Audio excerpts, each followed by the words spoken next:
এই যে আমরা কিন্তু একটু আগে বলছিলাম যে অনলাইনের কাজ এবং এটা হচ্ছে কি পরিমাণ এটা যে নন স্টপ একটা দিন নাই রাত নাই যে একটা নন স্টপ কাজ।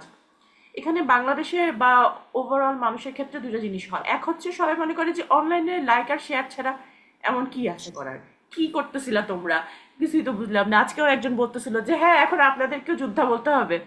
তো এই যে এটা একটা যে অনলাইনে কাজ আসলে কি। আর কিছু মানুষ জেনুইনলি জানে না।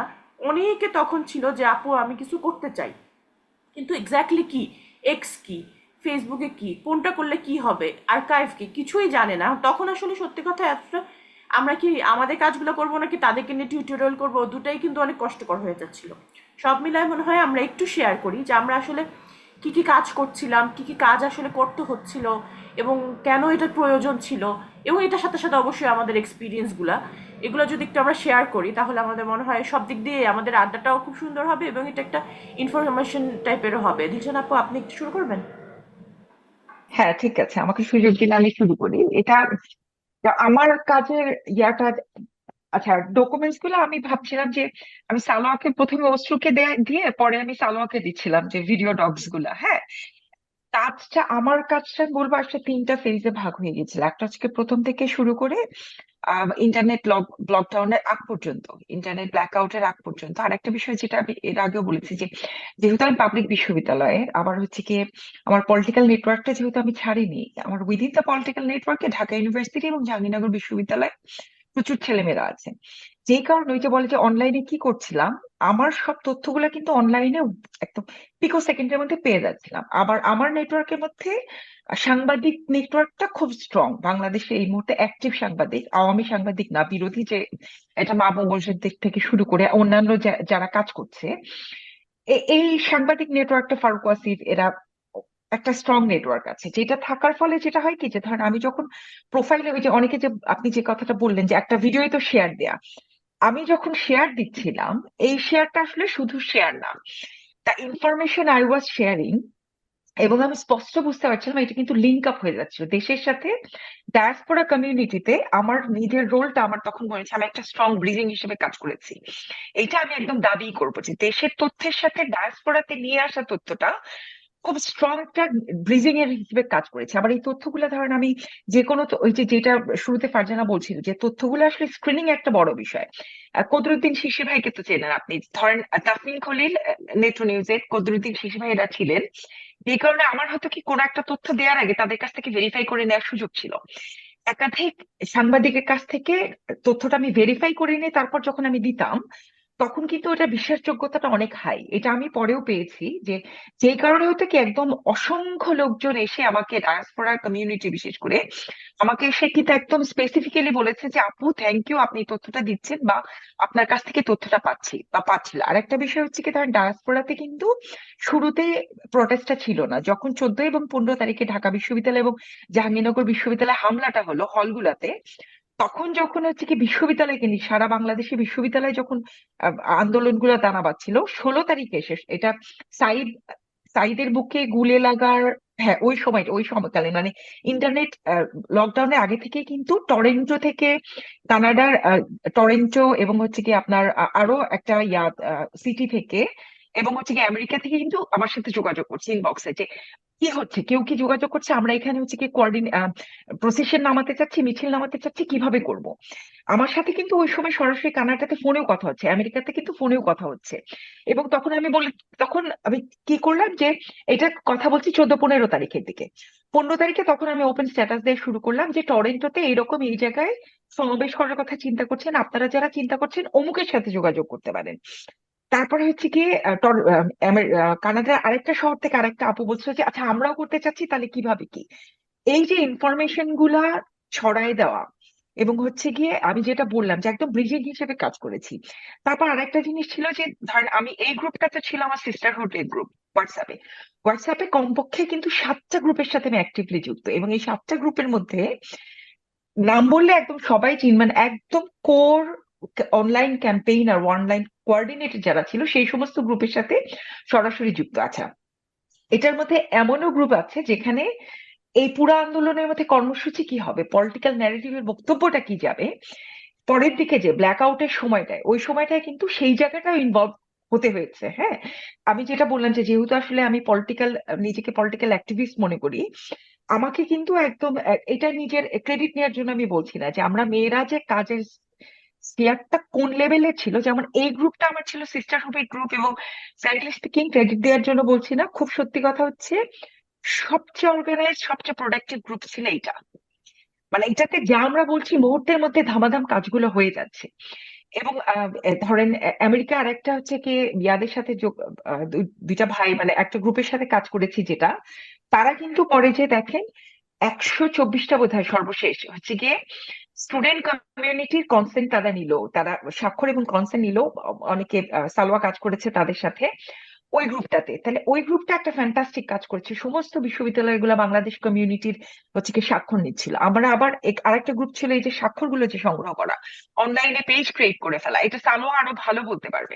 আমি যদি আমার রোলটা বলি, যে আসলে আমার রোলটা কি ছিল, ব্ল্যাক আউটটা যখন হলো ওই সময়টা বিশেষ করে আজকে দেখবেন যে জুলাইয়ের একটা ক্যালেন্ডার প্রকাশ পেয়েছে, ওইখানে ব্ল্যাক আউটের সময়টা সুন্দর একটা দিয়েছে যে স্বাধীন বাংলা বেতার কেন্দ্র। ওই সময় ওরা বলছিল যে আপনারা যারা অনলাইনে ভাই বোন যারা আছেন, আপনারা আপনারা হচ্ছেন স্বাধীন বাংলা বেতার কেন্দ্র। And আমার কাছে মনে হচ্ছে ইয়ে I am really proud member of this স্বাধীন বাংলা বেতার কেন্দ্র। ওই সময় সত্যি সত্যি যে অব্লিগেশনটা ফিল করেছি, এবং ইমোশনাল কথা অনেকে বলছিলেন। আমার আমার রাগ প্রচন্ড, আমি মিছিলে আমি স্লোগান দিই, আমি খুব ভালো স্লোগান দিতে পারি, আমি খুব ভালো বক্তৃতা দিতে পারি, বিকজ আমার এই স্কুলিংটা আছে। তো দীর্ঘদিন পর ডারউইনে যে আমাদের যে প্রটেস্ট গুলো হলো, সেখানে ডারউইনে যেটা আমি খুব লো প্রোফাইলে ছিলাম, আমার পলিটিক্যাল অ্যাক্টিভিজম আমি কাউকে প্রকাশ করি নাই, জানে না। সেখানে সেখানে আমি একটা খুব লো প্রোফাইলের কমিউনিটি একটা পার্সন, ক্লাসিক্যাল নাচ করি, এই এই পর্যন্তই ছিল আমার আর কি পরিচয়টা। আমার বামপন্থী পলিটিক্যাল পরিচয়টা ফোকাস।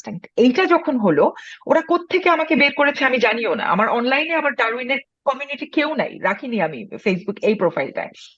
তারপর হচ্ছে কি তারা আমাকে খুঁজে বের করে নিয়ে গেছে। প্রথম দিন যে আমি যে বক্তৃতাটা দিয়েছি, তারাই বলেছে এটা সিডিইউ ইউনিভার্সিটিতে হচ্ছে কি, মানে বলছে যে শুধু অনলাইন স্ফেয়ার এটা আটকা থাকেনি কিন্তু, সিডিইউ ইউনিভার্সিটিতে স্টুডেন্ট অর্গানাইজেশন প্রথমে অর্গানাইজ করলো, সেখানে আমাকে স্পিচ দিতে বললো। তো বক্তৃতা তো বাংলায় সবসময় দেইনি, বাংলায় ভালো বলতে পারি আমি জানি।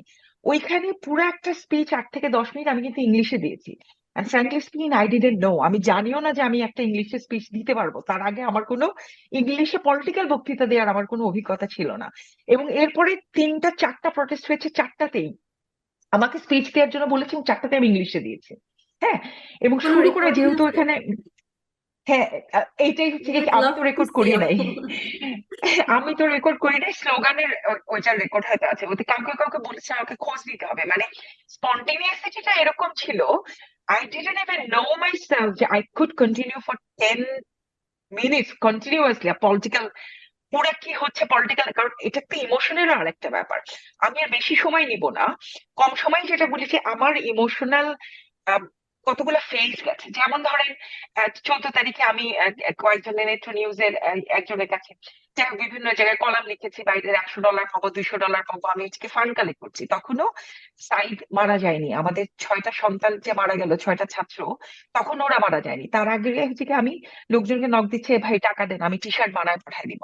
ওরা আমাকে, ছাত্ররা ওখান থেকে যোগাযোগ করেছে কয়জন, যে আপু ওরা এটা আর একটা ইন্টারেস্টিং জিনিস ছিল, খুব অর্গানিক ছিল তো পুরো প্রসেসটা।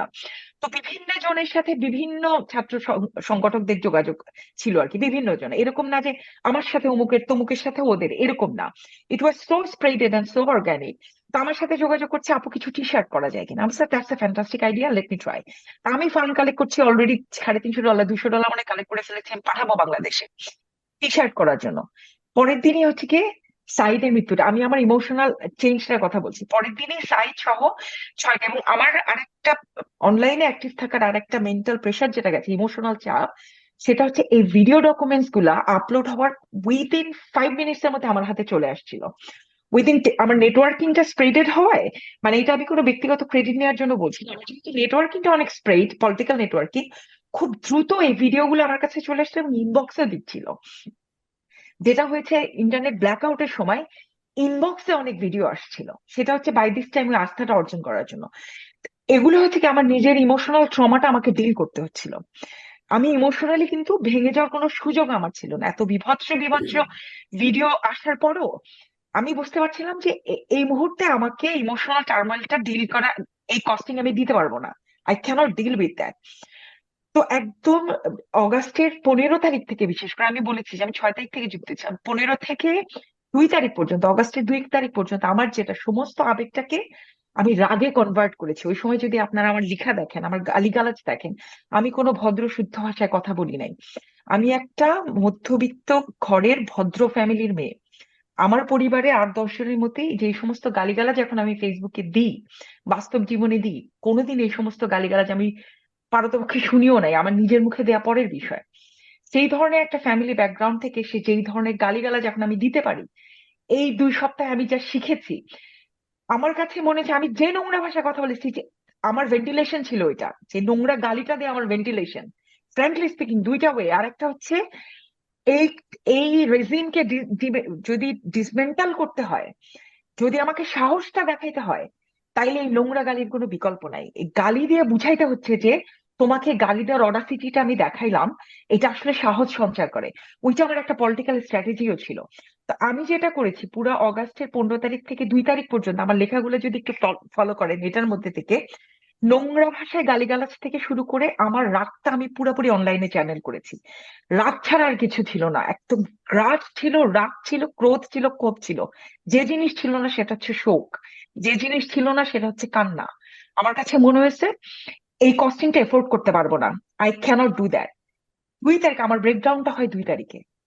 সত্যি কথা বলি, 2 তারিখে যখন ঢাকা শহরে রোহের মিছিল বলে যে মিছিলটা নামে, যখন আমি দেখি লক্ষ লক্ষ মানুষ সারা বাংলাদেশে নেমে গেছে, that's the first time I cried. That's the first time I couldn't stop my self. আমার 2 তারিখে এসে প্রথম আমার বিশ্বাস করা শুরু হয়েছে, না, this regime is no more. এই রেজিম, মনে আমি প্রথম কাঁদলাম 2 তারিখে। তারপর আরেকটা ব্রেকডাউন আমার হয় অগাস্টের 4 তারিখে। রাত্রেবেলা আমরা একটা অনলাইন প্রোগ্রাম করি, যেটা হয়তো আপনাদের কেউ কেউ দেখেছেন। এই অনলাইন প্রোগ্রামে এসে তখন আসিফ নজরুল ভাই, উমামা ছিল, উমামা ফাতেমা, আমাদের ওইটা আমি কোঅর্ডিনেট করছিলাম। তারপর ইয়াও ছিল, ফ্যাসিলিটেট করছিলাম, সরি, ফাহম আব্দুল সালাম ভাইও ছিল। তো তাদের কথাগুলা, তারা প্রত্যেকেই আসলে এত ইমোশনাল। ওই দিন রাতে আমার শুধু মনে হচ্ছিল যে আসলে আর কতগুলা লাশ গুনতে হবে, by this time we know যে এই লাশ কাউন্টিংটা 1134 প্রথম আলো বলতেছে। আমি না মেন্টালি আর নিজেকে আর লোড নিতে পারছিলাম না, যে আসলে আর কতদিন, মানে টু সাম এক্সটেন্ট না, নিজেকে রেসপন্সিবল মনে হচ্ছিল। মনে হচ্ছিল যে এই দায়টা আমারও আছে, এই পরিমাণ আমি তো ভালো আছি, বাইরে আছি, আমাকে তো আমার লাশ গুনতে হবে না কাউকে, কিন্তু এই শিশুগুলা লাশ তো আমাকে গুনতে হচ্ছে, এই বাচ্চাগুলা লাশ তো আমাকে গুনতে হচ্ছে। ক্লাস 10-এ পড়ে শিশুটা, এই এই তারপরে 26 তারিখে অনলাইন ইন্টারনেট আসার পরে মোহাম্মদপুর থেকে আমার এক ছোট বোন ভোরবেলা, তখন বাংলাদেশে 7:30, প্রথম অনলাইনে ওরা এক্সেস পেলো, আমাকে টেক্সট করলো যে আপু, মোহাম্মদপুরে এমন বাসা নাই, এমন বিল্ডিং নাই যেখান থেকে একটা বাচ্চা মারা যায় নাই। ইন্টারনেট যখন ব্ল্যাক আউট হলো, স্কুল কলেজে বাচ্চাগুলাকে বাবা মা আটকাতে পারে নাই, আটকাতে পারতেছিল না। এই টেক্সট গুলো যখন প্রতিনিয়ত আসতেছিল না, তারপর ধরেন ব্ল্যাক আউটের সময় যখন বাংলাদেশে তো ফোন করে করে ইনফরমেশন নিচ্ছিলাম, রেনু আপাকে ফোন দিয়ে, আপা আপনারা কোথায়, আমরা এখন পিকেটিং করছি। ওদেরকে ফোন দিয়ে, আপা গুলি হচ্ছে, আমরা পিকেটিং করছি, যে ছাত্রদেরকে ফোন দিলাম। তারপর পলিটিক্যাল যাদেরকে, এইটার যে মানে মেন্টাল প্রেশার পুরাটা সময় নিয়ে, যেটা বললাম যে 2 তারিখে ব্রেকডাউনের পর আমার আরেকটা ব্রেকডাউন হয় 4 তারিখে। 4 তারিখে বাংলাদেশ সময় আমি ভোর 7:30, 7:30 থেকে অনলাইনে বসে আছি, কোন আপডেট আসে, কোন আপডেট আসে। 12:30 পর্যন্ত কোন আপডেট পাইনি, যেটা পাইছি বাংলাদেশে 10:30টার সময় সর্বশেষ হচ্ছে শহীদ মিনারে গুলি হলো উমামাদের থেকে। তখন ওইটা পেলাম যে সর্বশেষ শহীদ মিনারে এই মহিলা চলে যাবে, চলে যাওয়ার পরও সকাল 10:30টার সময় শহীদ মিনারে আশুলিয়াতে গুলি হলো, এবং 30টা লাশ ওখানে ওখানে কাউন্ট করলো যে আপা গোলাগুলি হচ্ছে, 30টা লাশ পড়ে গেল। অনলাইনে বসে আছে, I don't know how to deal with that. হঠাৎ করে 12:30টার সময় শুনলাম, বাংলাদেশি সময় 12:30, ডারউইনের সময় 3:30, 1:30টার সময়, যে লক্ষ লক্ষ মানুষ মার্চ করছে, লক্ষ লক্ষ মানুষ মার্চ করছে বাংলাদেশে। এইটা এইটা শোনার পর মনে হলো আচ্ছা, আমি আজকে ঘুমাবো। আমার প্রথম যে ফিলিংসটা আসছে, সত্যি আজকে আমি ঘুমাবো। তার আগ পর্যন্ত, অগাস্টের 5 তারিখের আগ পর্যন্ত 3.5 ঘন্টা বেশি ঘুমাই নাই। একদম একটা কথা মিথ্যা কথা বলবো না, 17 তারিখ থেকে অগাস্টের 5 তারিখ পর্যন্ত আমার প্রত্যেক রাতে 3.5 ঘন্টার মতো ঘুম হয়েছে। সেটাও বোধহয় প্রপারলি ঘুমাতে পারি, ঘুম হয় না, ঘুম হচ্ছে না, খেতে পারি নাই, ঘুমাতে পারি নাই, কি খারাপ দিচ্ছে মানে। লোকজন ভাববে যে এটা বোধহয় এক্সজাজারেটেড। মানে আমি বলি যে আমার এন্টার মাই লাইফ, আমি তো পলিটিক্যাল পার্সন, আমি পলিটিক্যাল অ্যাক্টিভিজম, মারামারি একদম ইউনিভার্সিটিতে লাইফে, এই আমি এই আমি এখনো ইমোশনাল। 5 তারিখে যখন গিয়ে শুনলাম যে নেমে নেমে গেছে, আমি লিটারেলি 2 ঘন্টা ল্যাপটপ সামনে নিয়ে আমি জাস্ট বসেছিলাম। আমি জাস্ট থানোর মতো বসেছিলাম। এখন আমি কি করবো আমি বুঝতেছিলাম না। ওই সময় খুব ইম্পর্টেন্ট কতগুলো মিটিং ছিল, I couldn't even attend the meeting. এই আন্দোলন সম্পর্কিত মিটিং ছিল যে এর পরবর্তী কি হবে। বড় বড় ভাইরা আমাকে মিটিং এ যুক্ত করছে, আমি বলছি না, this is not the right time. এখন ম্যাক্সিমাম আমি বিজয় মিছিলে যাইতে পারি, তার বাইরে আসলে আমার মন মাথা কোনো কিছুতেই আমি জাস্ট 2 ঘন্টা লিটারেলি বাসার মধ্যে চুপচাপ বসেছিলাম। কোনো কিছুর সাথেই আমার কোনো সংযোগ সংযোগ ছিল না। অনেক বেশি বলে ফেললাম, এটা হচ্ছে কি আমার অভিজ্ঞতা। না না, খুবই ভালো লাগছিল আপু। কারণ আমার মনে হয় ওইটা আমরা মানে বিজয় পর্যন্ত আসার ইচ্ছা ছিল, তো আপু সুন্দর করে ফ্লোটা নিয়ে আসছে, আমরা সবাই মনে হয় সেটাই শেয়ার করতে পারি। সালো আপু, আপনি একটু অ্যাক্টিভিজমের ব্যাপারে কিছু আইডিয়া প্লাস বিজয়ের সময় আপনার কেমন লাগছে, দুটাই। আমার অ্যাক্টিভিজমের ব্যাপারে সত্যি কথা, মানে this is an emotional roller coaster for all of us, right?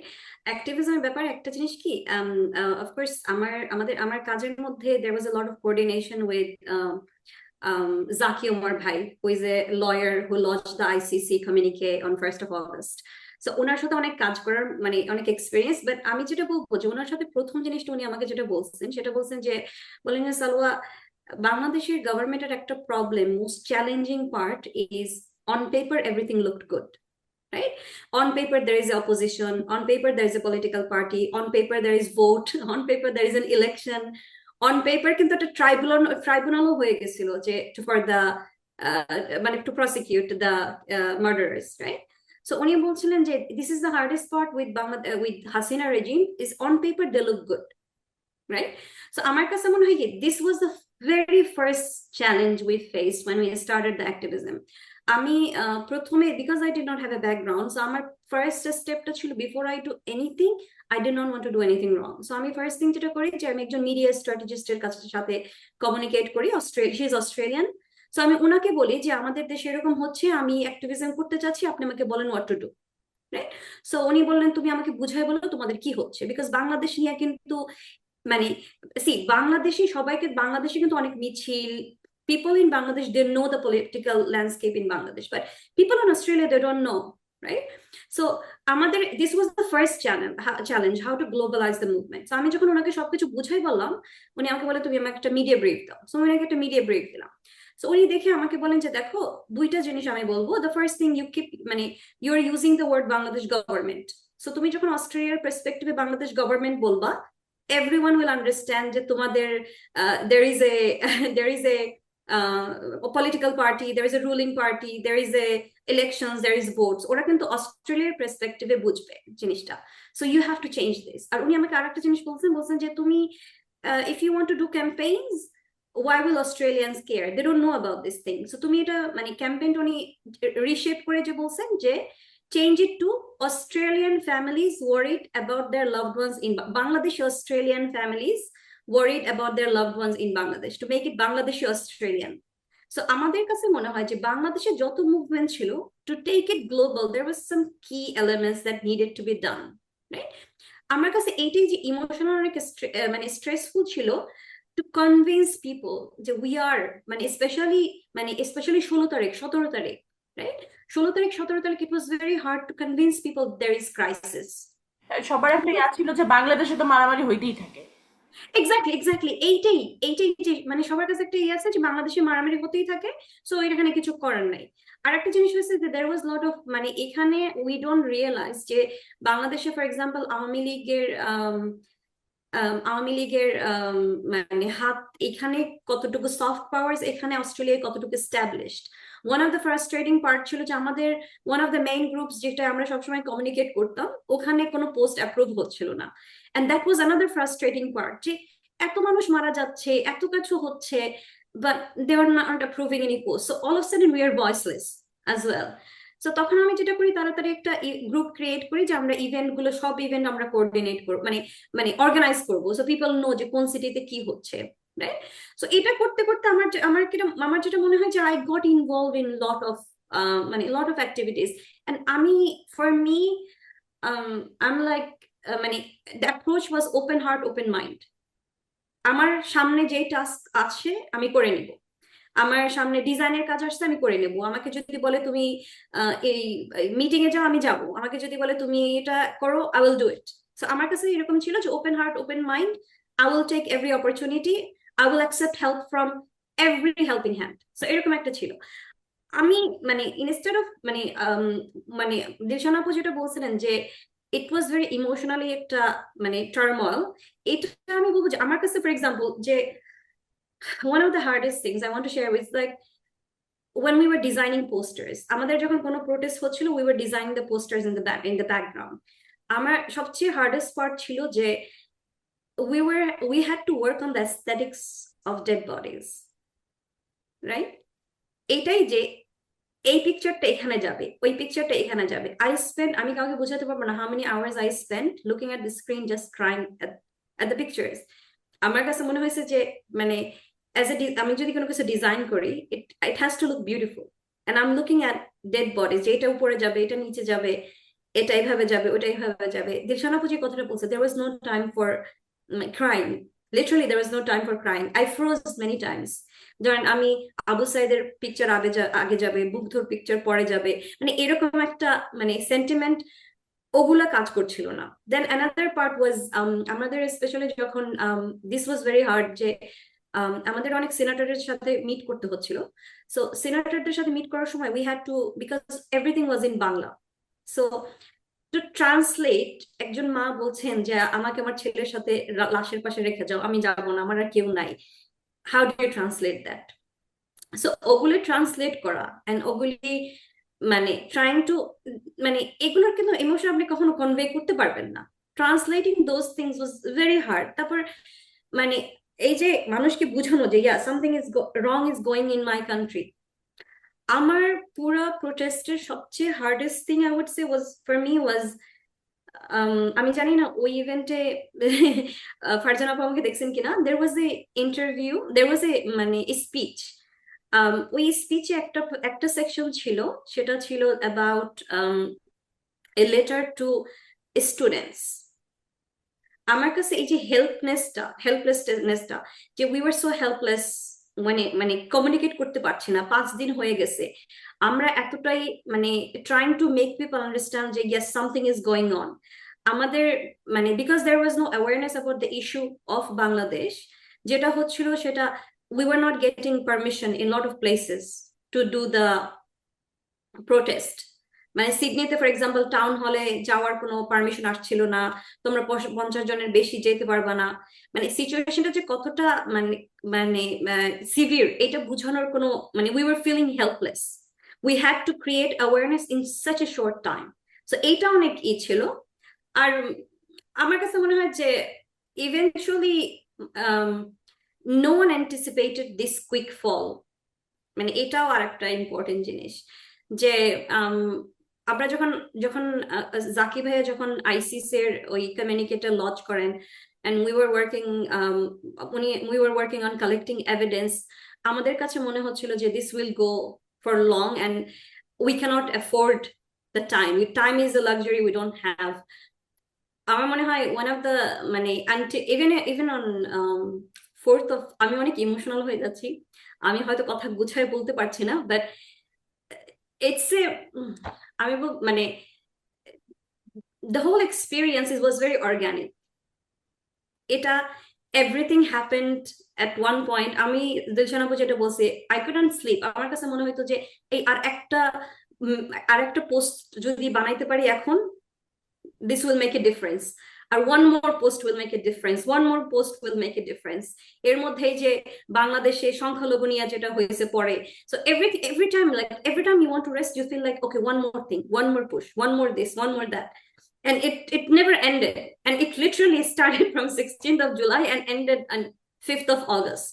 তারপরও যে আমরা রেস্ট নিছি এরকমও না, but what I'm saying is that the turmoil যেটা ছিল, আর এটাই এভাবেই লাইক আমার কাছে মনে হয় যে আপু আম, 34 জুলাই যেদিন স্বাধীনতা, বেসিক্যালি ওই দিনেরটা বলে শেষ করেন যে ওই দিনের ফাইনাল এক্সপিরিয়েন্সটা ওই যাওয়ার পরে। দিনের ফাইনালটা ওই দিনের ফাইনালটা অনেস্টলি সো আমি একটা আইসিসির ব্যাপারে একটা কথা বলি যে আইসিসির লঞ্চটা যখন জাকি উমর ভাই করেন উই ওয়ার মানে he was telling saying something that উনি বলছিলেন যে দেখো মানে this is a deterrent, right? He was like, this is a deterrent. It will at least tell people that the world is watching, right? So উনি বলছিলেন যে উনি এটা লঞ্চ করেন 1st of August, and আমরা ওটা জুলকারনাইন স্যারকে সেন্ড করি 2nd of August। 3rd of August আমাদের মধ্যে একটা আমরা শুনলাম যে Zulkarnain sir he shared it with some army officers, ওনার যে ইনফরমেন্টস যারা, and Zaki bhai, because he's an ex-cadet, he shared it with his army group. So তখন আমরা বলছি যে আচ্ছা ডিসকাশন হচ্ছে ওদিকে, at the same time we were মানে ইউএস এর একটা group they did a defund UN Bangladeshi engagement, ওটা নিয়ে একটা ক্যাম্পেইন চলছিল।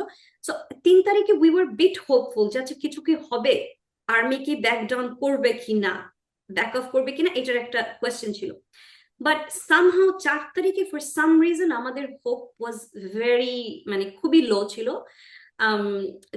ইভেন 4 তারিখের বিকেল 5টায় আমাদের এক ছোট ভাই স্টুডেন্ট আমাকে ফোন করে বলে যে আপু আমাদের হাতে যা করার ছিল সব করা শেষ, আপনি একটু একটা পোস্টার ডিজাইন করে দেন, লাকেম্বাই মসজিদে আমরা একটা দোয়া মাহফিল করি, দোয়া করা ছাড়া আর কিছু নাই।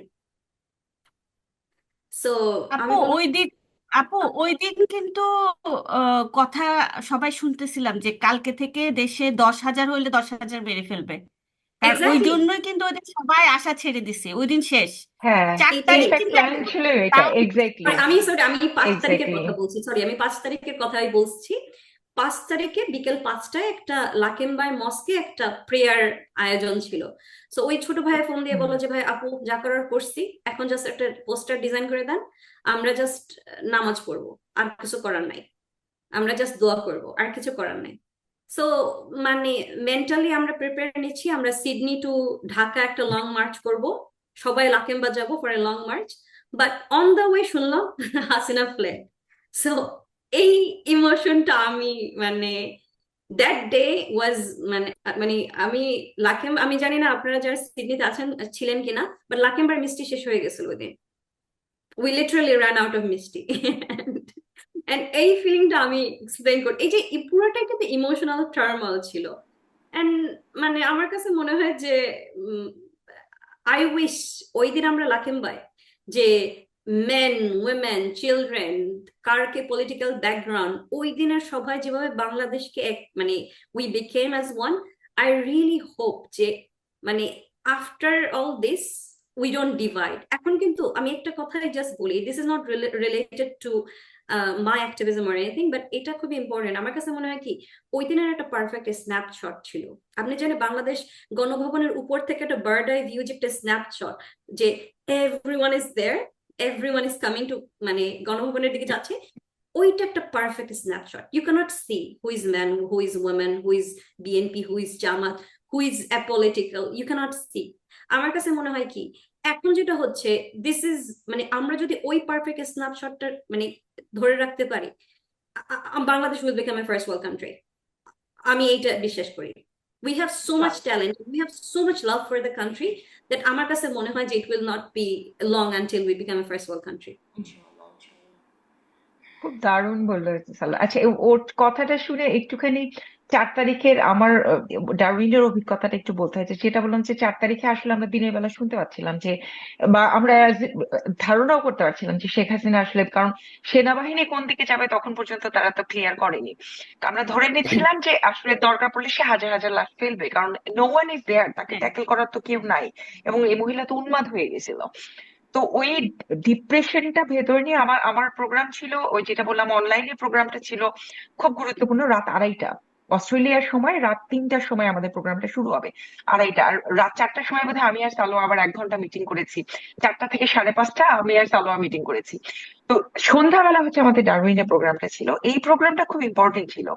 আর যেটা বললাম যে নর্মালি ডারউইনের ছোট কমিউনিটি হয়, মানুষের খুব একটা যায় না, যে ছোট কমিউনিটির মধ্যেও 2-3টা দলা দিলে, এ ডাকলে ও যায়, সে ডাকলে যায় না। কিন্তু এই প্রোগ্রামে আশ্চর্য রকম ভাবে ডাক দিলেই জমায়েত হচ্ছে, ডাক দিলেই জমায়েত হচ্ছে। তো 4 তারিখের যে জমায়েতটা, ওখানে যখন দেশাত্মবোধক গান হচ্ছে, পিছনে একটা আপা এমন ভাবে ফুপায় ফুপায় কাঁদতেছে, মানুষজন যে কিভাবে কাঁদতেছে আমি কারণ 4 তারিখে দেয়ার ইজ নো হোপ। আমি জাস্ট স্লোগান, গানটা শেষ করে, স্লোগান শেষ করে যে জড়াই ধরে আপাকে ধরলাম। আপা যেভাবে ডুকরায় ডুকরায় কাঁদতেছে, আমার নিজের খুব কষ্ট হচ্ছিল নিজেকে আটকানো, কারণ তারপরে আবার আমাকে তখন পলিটিক্যাল স্পিচ দিতে হবে একটা।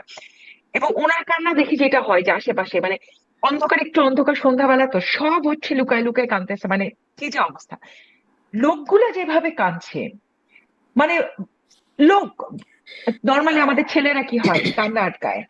আমার এই অভিজ্ঞতাটা আমি একটু এখানে শেয়ার করতে চাই। I don't think I deserve that thing. দেশ স্বাধীন হওয়ার পর আমি ডারউইন ছাড়লাম, 9 তারিখে আমার ফ্লাইট ছিল। 8 তারিখ রাতের বেলা ওই পুরো programme one of the main coordinator ছিল যে ছেলেটা, হঠাৎ করে রাত 11টার সময় আমার বাসায় আসছে। এত রাতে আমার বাসায় ডারউইনে, বুঝছেন, 11:30 নক করছে। আমি বললাম যে ভাইয়া কি ব্যাপার? বলে আপনি একটু বাইরে আসেন, একটু কনফিডেন্সিয়াল কথা আছে। আমাকে বাসা থেকে আলাদা করে নিয়ে গেল যেন কেউ না দেখে। ও লিটারেলি আমাকে ফর্মাল সেলুট দিল, একদম অনারারি সালাম দিয়ে, সেলুট দিয়ে, একদম আর্মি স্টাইলে। Then he hand over the flag, Bangladeshi national flag, টা আমার হাতে দিছে। I don't think I deserve that thing. It's such an honor in my life. I never earned this, and I don't think I earned this honor. But we had passed this emotional time period. ফ্ল্যাগটা আমি রেখে দিয়েছি, আমি Melbourne পর্যন্ত নিয়ে আসছি, আমি ওইভাবে ভাঁজ করে আমি চলে গিয়ে বাংলাদেশের ছাত্র ঐক্যের কারো একজনের হাতে বাংলাদেশ থেকে দিয়ে আসবো। I don't think I deserve that thing. Amazing amazing. এই যে বাংলাদেশকে নিজের দেশ ভাবতে পারা। লাস্ট ইয়ার তো আমাদের আড্ডাতে একটা কথা ছিল যে দেশটা এখন আমার, আমি দেশের একটা সিটিজেন, আমি কোনো প্রজা না। এই ফিলিংটাই আমাদের মানে ইভেন বিদেশে থেকে অনেকে এখানে আছেন যারা অস্ট্রেলিয়ান বা অন্যান্য দেশের সিটিজেন, তারাও কিন্তু এখন মানে বাংলাদেশি, দেশটা আমার, এই ফিলিংটাতে আবার ব্যাক করতেছেন। আমি একটা জিনিস অ্যাড করতে চাই এখানে, লাইক আমি আই ডোন্ট নো ইফ মানে আমাদের one of our campaigns was we send আমরা একটা পেটিশন ওয়েবসাইট প্ল্যাটফর্ম করেছিলাম, and we send thousands of emails to senators and congressmen, ওই যে ইউকে, অস্ট্রেলিয়া, তারপর কানাডা, তারপর আর ইউএসএ।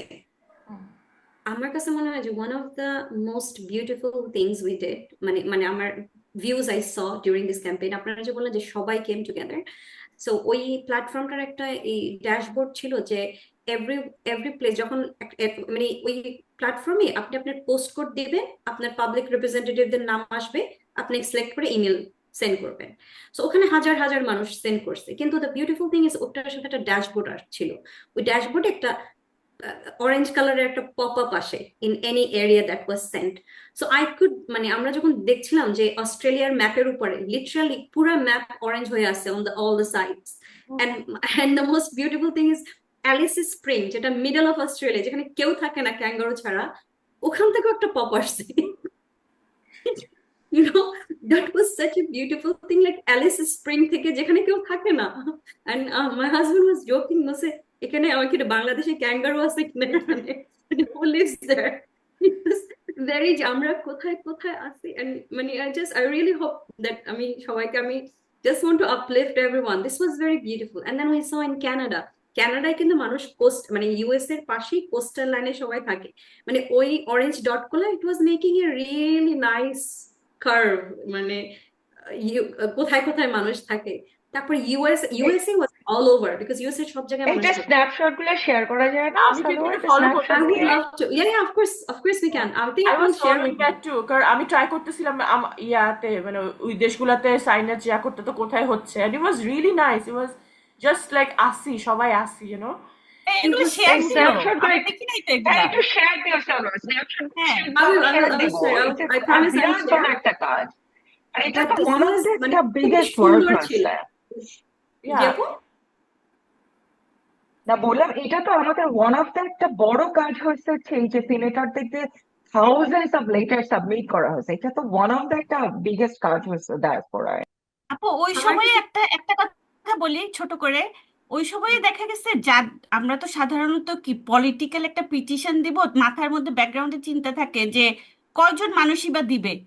আমি অবাক হয়েছি ওই সময়ে যে পিটিশন যখন যাচ্ছিল, মানে আহ, আহ, কারা যে করতেছে সাধারণ মানুষ। এবং সবচেয়ে অবাক ব্যাপার লাগছে যে যেসব আপুরা পলিটিক্সের শুনতে পারতো না, সহ্য করতে পারতো না, ওনারা হুম ফোন হুম। করে, যখন আমি ফোন ধরতে পারতেছি না, টেক্সট পাঠাচ্ছে, আপু send me the link, send me the link.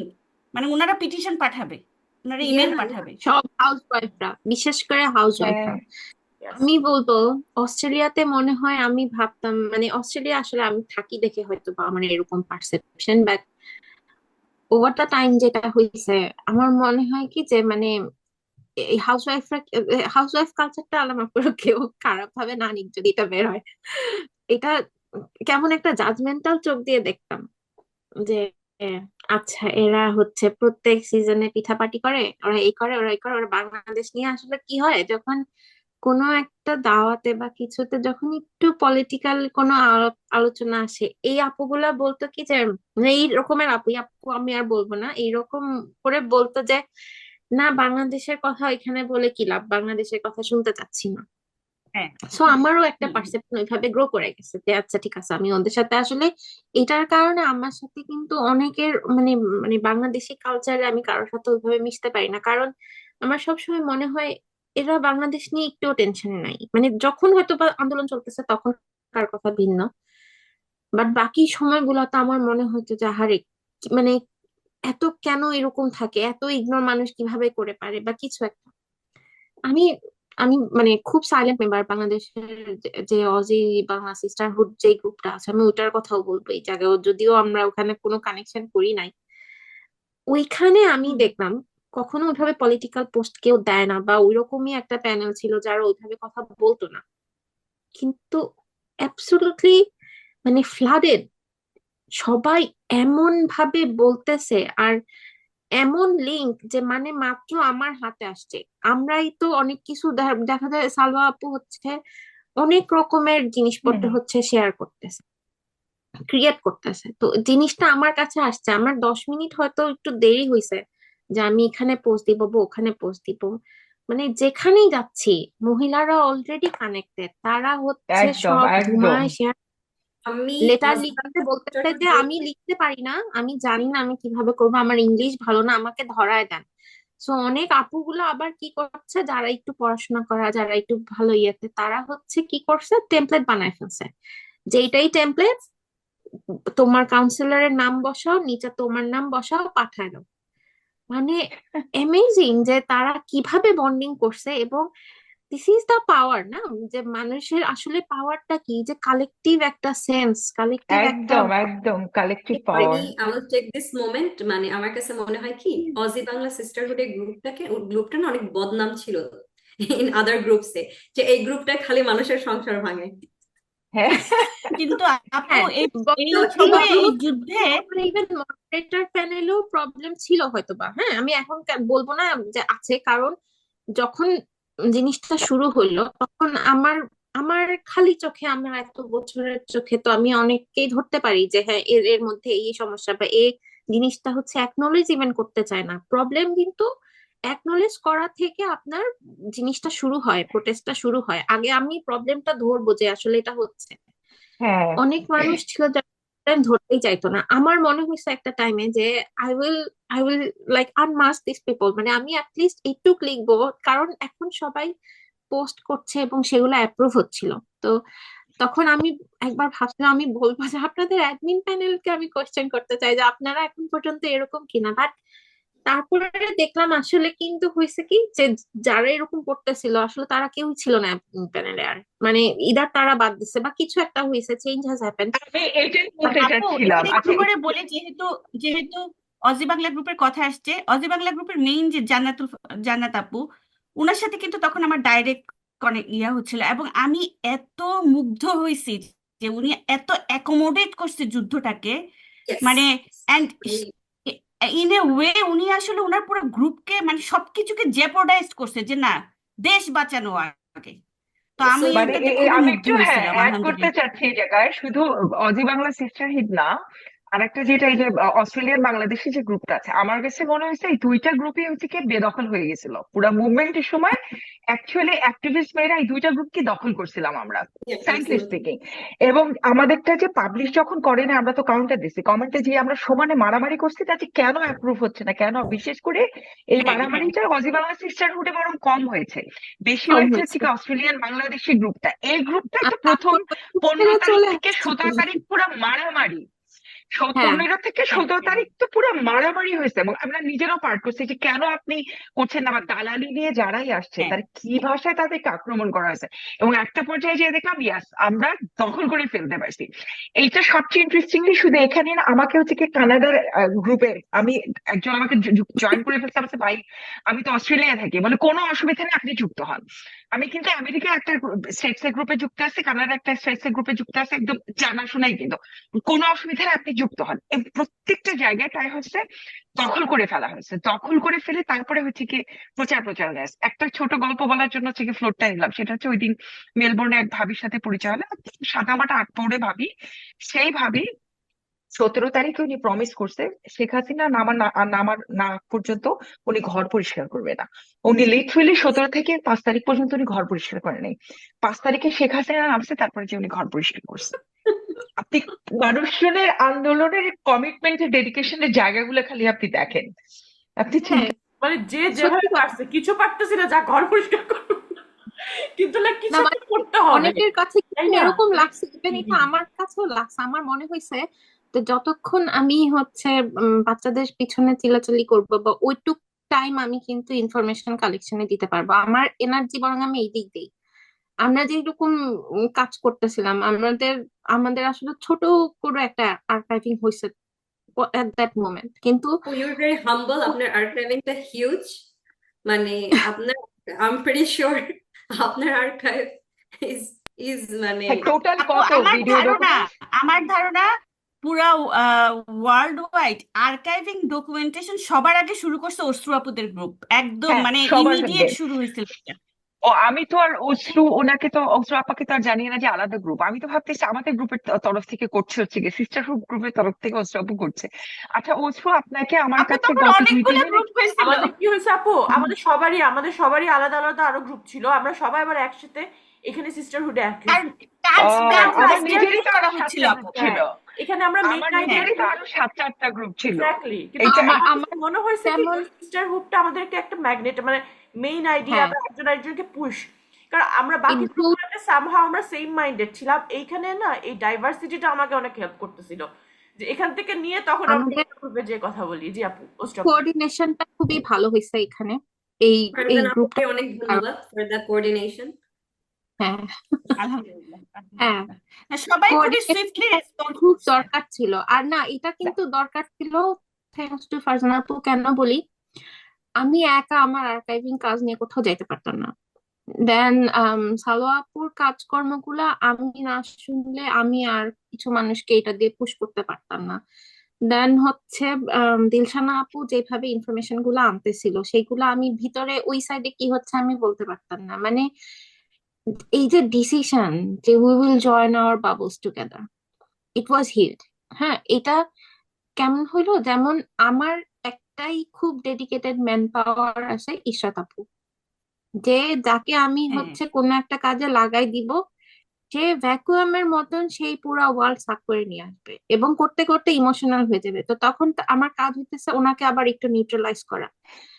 তো আমার যেটা আমি আসলে বলবো যে নিজে আমি যতটুকু কাজ করছি, আমিও হইতেছে আমাদের গ্রুপটাকে কোঅর্ডিনেটই করতে গেছি বলতে গেলে। আমি যেটুকু কাজ আমাদের ছোট গ্রুপে হয়েছিল ডায়াসপোরা সিস্টার যেটা আমরা করতেছিলাম, সেটা ওই অল্প কয়দিন, কারণ হচ্ছে যেই ভ্যাকুয়ামটা ক্রিয়েট হয়ে গেছিল ইন্টারনেট শাট অফ হওয়ার কারণে, সেইটা যেমন আমি হচ্ছে একটা ভাইয়ের সাথে একটু কথা বলতে পারছি যে এএফপি তে জব করে, ওদের হচ্ছে নিউজ পেপার অর্গানাইজেশন গুলার ইন্টারনেট ছিল। তো আমি হচ্ছে খুঁজে বাইর করছি ফার্স্টে যে কারা হচ্ছে দিতে পারতেছে, কারণ আমার তো ইন্টারনেট আছে, আমি তো ফলো করতে পারতেছি। আমার টোটাল ফেসবুকে আমার ফ্রেন্ড হচ্ছে 300 মানুষ, মানে এটা সামহাও আমি মেনটেন করতে পারছি এত বছর। আমার হচ্ছে ফেসবুকে খুব কম ফ্রেন্ডের সংখ্যা। তো আমার মনে হয়েছে যে আমার হোল ওয়ার্ল্ড গন ব্ল্যাক যখন শাটডাউন হয়েছে। আমি যখনই ফেসবুক খুলতেছি আমি কারো কিছুই দেখতে পারতেছি না। এই যে মানে তখন একটা ব্লক হয়ে গেছে, তখন আমি ভাবতাম যে এটা মনে হচ্ছে কি একটা সলিটারি কনফাইনমেন্ট টাইপের একটা বিষয়। আমাকে আটকায় দেওয়া হয়েছে। আমি বিদেশে বসে আছি, আমার সবকিছু আছে, বাট তো আমার কিছু নাই, আমি কিচ্ছু করতে পারতেছি না। বিকজ আমার তো হোল ওয়ার্ল্ড বলতে গেলে ওই জায়গায়। আমার আম্মু মোহাম্মদপুরে ছিল। আমার আম্মু আবার খুবই হচ্ছে স্বাধীনচেতা একজন মানুষ, সে একা থাকে, বয়স্ক মানুষ। আমি পুরা টাইমটাতে তাকে নিয়ে খুব খুব স্ট্রেসে ছিলাম যে সে কি করতে পারে। কারণ সে হচ্ছে 20 তারিখে বের হয়েছে বাসা থেকে সে আবার মানে কি হয় এটা ওইটা অনেক বছরের ডায়াবেটিস তার হচ্ছে। আই পাওয়ার খুবই লো, সে দিনের বেলা চোখে দেখে না, সে রাতের বেলা একটু ভালো মতো দেখতে পারে। সে বুয়াকে নিয়ে 20 তারিখে বের হয়েছে। 20 তারিখ, হ্যাঁ 20 তারিখ বের হয়েছে। বের হয়ে সে মোহাম্মদপুরে হচ্ছে বাজারে গেছে, মানে সে কিছু টুকটাক কেনাকাটা করবে। এখন মানুষকে তো সার্ভাইভ করতে হবে, এই যে গল্পগুলো আসলে মানুষের ভিতরে, তাকে তো, সে একটা একা মানুষ, তারও তো বাজার লাগবে। মানে এমন একটা অবস্থা। আমার ভাইয়া কিন্তু মানে কাছেই থাকে বলতে গেলে ফার্ম গেট, কিন্তু ভাইয়া যেতে পারতেছে না, বের হয়ে তো কেউ আসতে পারতেছে না। আমার আম্মু গেছে মানে জাস্ট দোকানে একটা গলি পরে বাসা থেকে, ওখানে গিয়ে সে বুয়াকে নিয়ে দাঁড়ায় আছে। তো ওখানে নাকি 2টা ট্রাকে করে কয়েকটা ডেড বডি আসছে। তো ডেড বডি আসছে, আমার আম্মু বলতেছে যে ওই ট্রাক থেকে লাফায় একটা ছেলে নেমে, মানে আইডি কার্ড নিয়ে নেমে আসছে, বলতেছে যে এই বাসাটা কি কেউ চেনেন, এই ছেলেটার এই অ্যাড্রেসটা কি কেউ জানেন। মানে এই যে ওদের কোনো হদিস নাই। এখন আম্মু বলতেছে ইদার এরকম হতে পারে যে এই সময় অনেক ছেলে তো ঢাকায় একলা থেকে পড়াশোনা করে, ওরা মেসে থাকে। তো ফ্রিকোয়েন্টলি তাদের থাকার জায়গাগুলোও চেঞ্জ হয়। তো হয়তো বা আগের মেসে ছিল, ওর ওই ঠিকানাটা আইডি কার্ডে আছে, এখন হয়তো সে নাই ওই মেসে। তো এরকম 2-3 জনকে তারা ডেলিভার করতে পারতেছে না কারো বাসায়। তো আমার আম্মু বললো যে আমি দাঁড়ায় আছি, আমি এটা দেখে আমার কাছে এত খারাপ লাগছে, আমি সব রেখে চলে আসছি, বুয়াটাকে নিয়ে চলে আসছি। এই এই যে জিনিসগুলো আমার ভিতরে এত খারাপ লাগতেছে, এখন আমি এটা কাকে বলবো। তো তখন যখন আমরা আর্কাইভিং শুরু করছি, মানে এত রকমের পিপলস অ্যাকাউন্ট থেকে কথাবার্তা আসতেছিল, দেন আমাদের আরো কতগুলা আমার পরিচিত কিছু লোক, যেমন বাংলাদেশি কিন্তু হচ্ছে ধরেন ইন্ডিয়ায় জব করতেছে, তো ইন্ডিয়ার লোকজন কিন্তু ভালোই ইনফরমেশন পাইতেছিল বাংলাদেশ নিয়ে, whatever perspective they have from for us, but ওরা ভালো ইনফরমেশন পাচ্ছিল এবং তাদের নিউজ চ্যানেলে আমাদের অনেক ভিডিও গেছে। তো ওরা হচ্ছে আমাকে ভিডিও পাঠাচ্ছিল। তারপরে হচ্ছে বাংলাদেশের যে নিউজ পেপারের যে ভাইগুলা, ওনাদের অনেকের সাথে থেকে আমি কিছু ইয়ে পাইছি। আর ইশরাত আপু হচ্ছে ওই যে মানে আর্কাইভিং, তাকে বলা হয়েছে ভিডিও সংগ্রহ করেন, সে খুঁজতে খুঁজতে যতগুলা টেলিগ্রাম গ্রুপে হচ্ছে একদম কারেন্ট গুলা আসতেছে সেখানে সে ঢুকে গেছে। ওটা তার জন্য একটা লং টার্ম ট্রমাও হয়ে গেছে, কারণ সে ফার্স্ট হ্যান্ড ওগুলা কালেক্ট করছে এবং তাকে বারবার দেখতে হয়েছে যে আমি কি একই ভিডিও সেকেন্ড বার নিচ্ছি কিনা। আমাদের তো মনেও আছে, আপু কানতে কানতে মেসেজ দিত আমাদেরকে। তো যেটা হয়েছে, আমাদের ওই ভ্যাকুয়ামটা আমরা ফিল আপ করতে পারছি যেই যতদিন হচ্ছে হাসিনা নামে নাই। এখন যেটা হয়েছে, আমাদের এখন অনেকগুলো আর্কাইভিং গ্রুপ হয়েছে এবং সবই হচ্ছে ইন্টারন্যাশনাল গ্রেডিং মেনটেন করে হচ্ছে। সবাই হচ্ছে মেটা ডাটাটা নিচ্ছে, তারপরে অনেক রকমের ক্লাসিফাইড ভেরিফিকেশন করতেছে, অনেক কিছু করছে। এখন যেটা আমরা করছি, ওই যে ভ্যাকুয়ামটা আমরা ফিল আপ করছি, এখন আমাদের কাজ হচ্ছে এখন যারা করতেছে তাদেরকে ওই ডাটাগুলো দেন, সেগুলো এখন আমরা দিচ্ছি। এইটুকু যে ভলেন্টারি একটা কন্ট্রিবিউশন, তারপরেও মাথার মধ্যে মনে হয় না আমি বসেছিলাম। I did my best, I tried my best.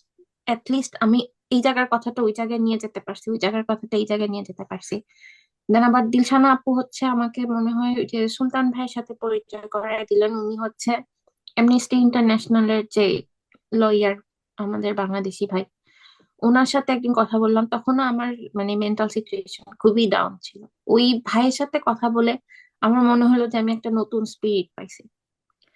আমার অফিসে আমি হচ্ছে কনসিয়ার্জে জব করি, মানে পুরা বিল্ডিং এর যে লবিটা থাকে ফাঁকা, লবিতে আমি একা একটা বিশাল ডেস্ক নিয়ে বসে আমার অ্যাডমিনের কিছু কাজ থাকে, আমি সেইগুলা করি। আমার বিল্ডিং এর এত ইন্টারন্যাশনাল সব টেনেন্টস, ওদেরকে আমার সামলাইতে হয়। আমি এত এমেজড হয়ে গেছি, মানে যাদের সাথে আমার সবসময় হাই হ্যালো ছিল, আমি কোথাও আমার অত দরকার হয় নাই কারোর সাথে গিয়ে আমি আমার ন্যাশনালিটি শেয়ার করবো বা কিছু।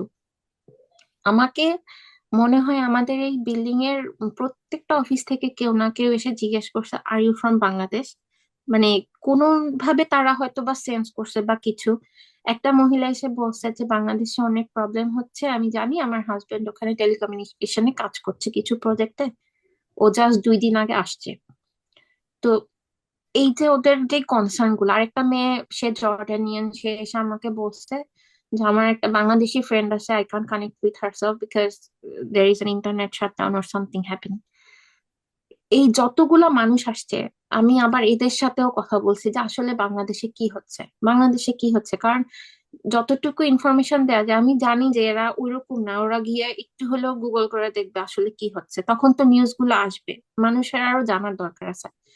দেন আমাদের তো আর্কাইভিং ছিলই। আরো যেটা হয়েছে, আমি মনে হয় নিজের থেকে অনেক, মানে একদম শাট অফ হয়ে গেছিলাম সবকিছুর থেকে, একটা পুরা ফ্রোজেন জোন ছিল, এইটা ব্যারিয়ার ব্রোক হয়েছে, হুইচ ইজ গুড। আমি আবার হইতাছে এত ছোট ফেসবুক গন্ডি আমার, সেটাতেও আমি ফেরত আসছি।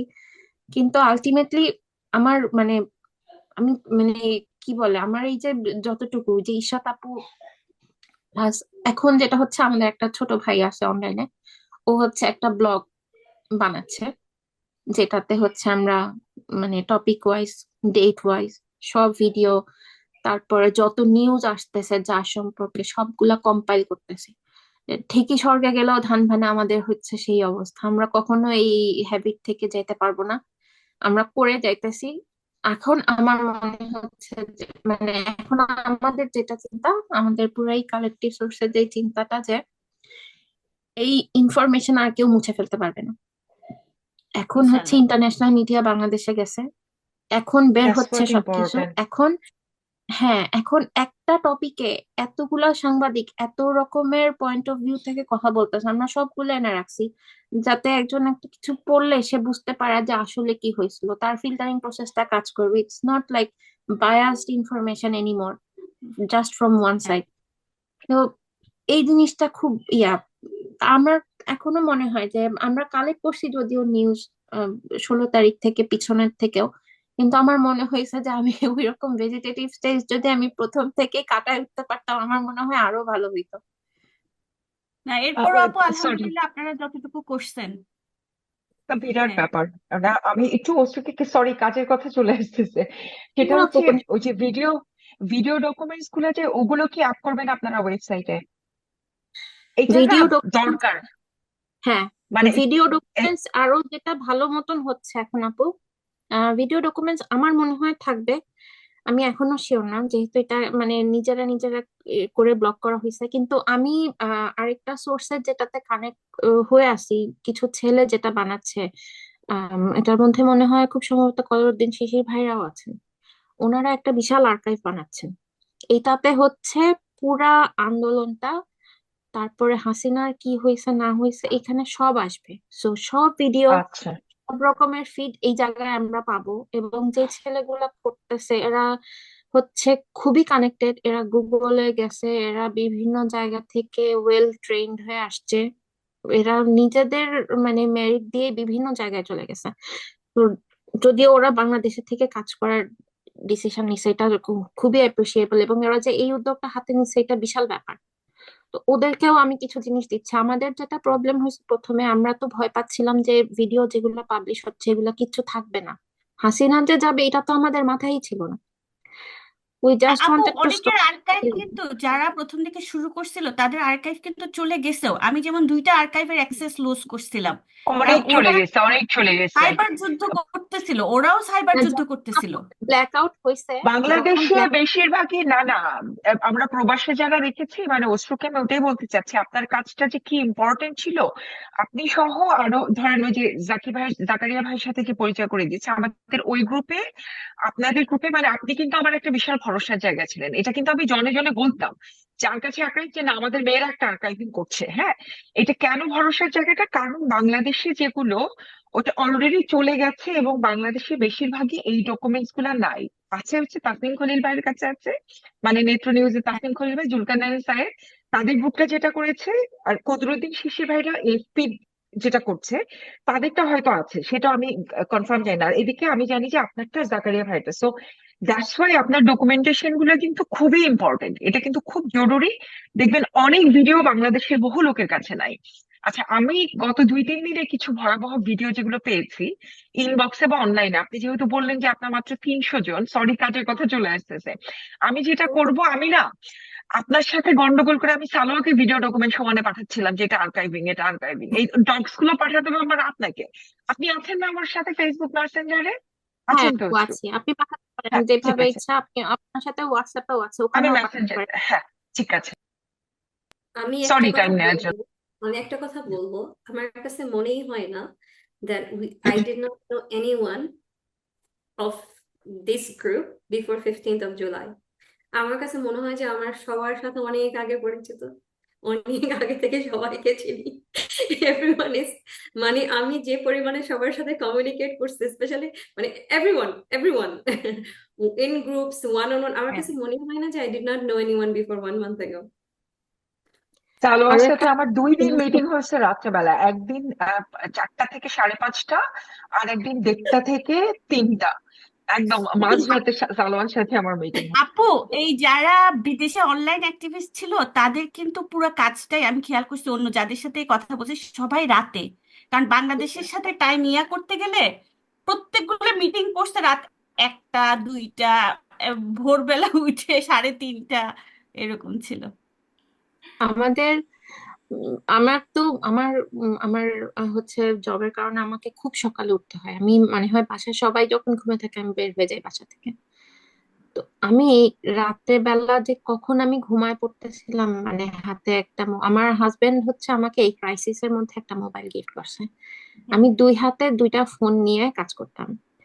আমি হচ্ছে মানে এই বছরের শুরুতে আমি I took the decision to ditch the laptop and computer out of my life, কারণ আমি হচ্ছে অফিসে আমাকে ওখানে কম্পিউটারে সারাক্ষণ থাকতে হয়। আমার মনে হয়েছে যে আমার পড়াশোনা এত বছর আগে শেষ, আমার এখন লাগবে না।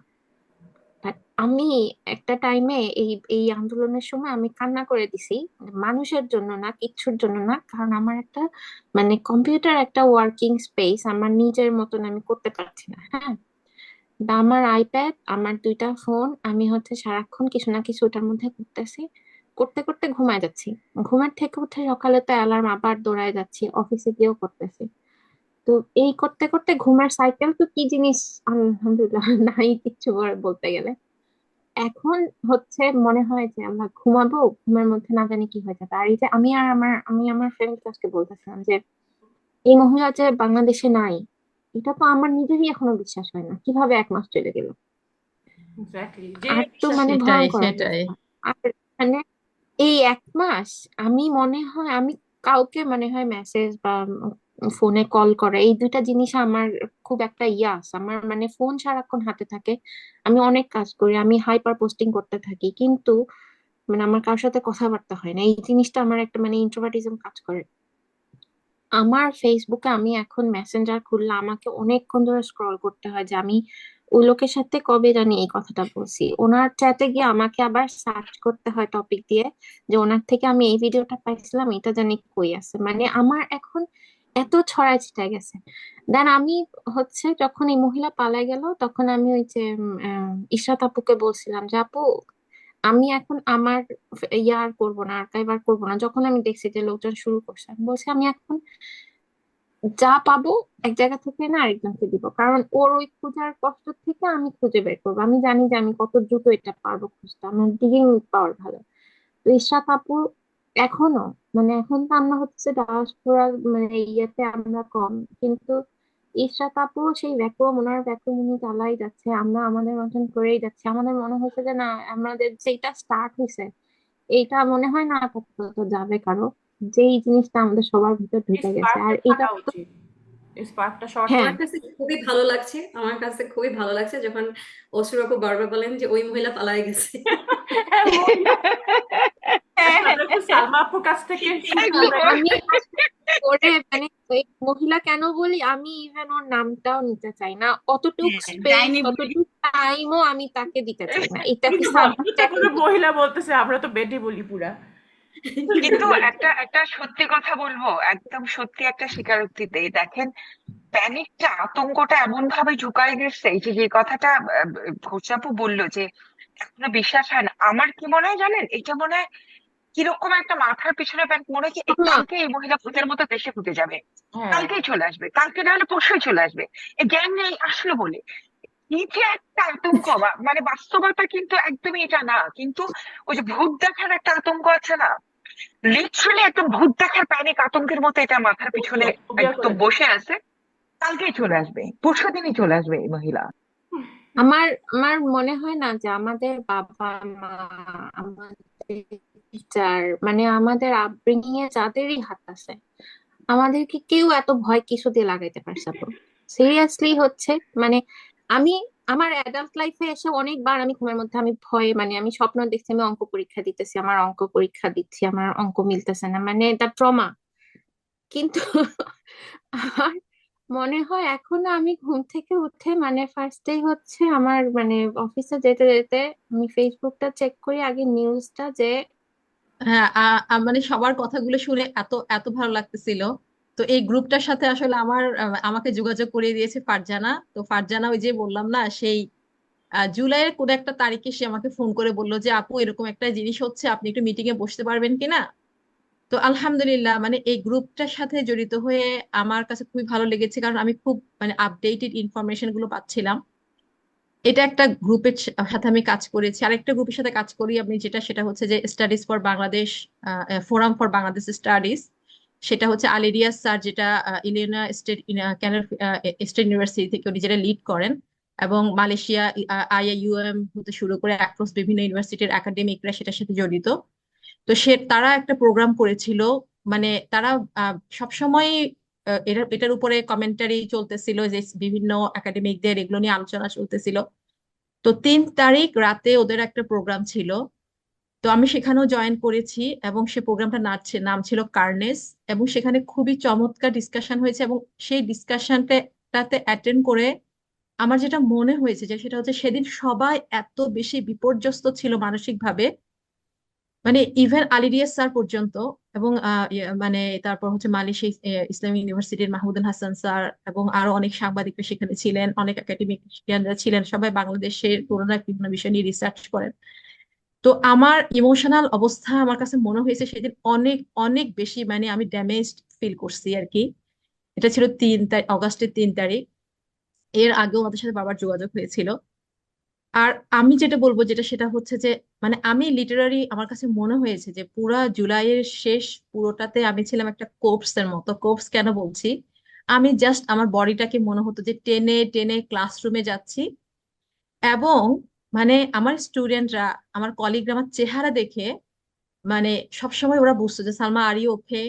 মানে তখন আমি উনি যেই আমাকে কেউ প্রশ্ন করতো আর ইউ ওকে, তখন আমি গড়গড় গড়গড় করে, আমি জানি না, আমি বলা শুরু করতাম ইংলিশে যে বাংলাদেশে কি হচ্ছে।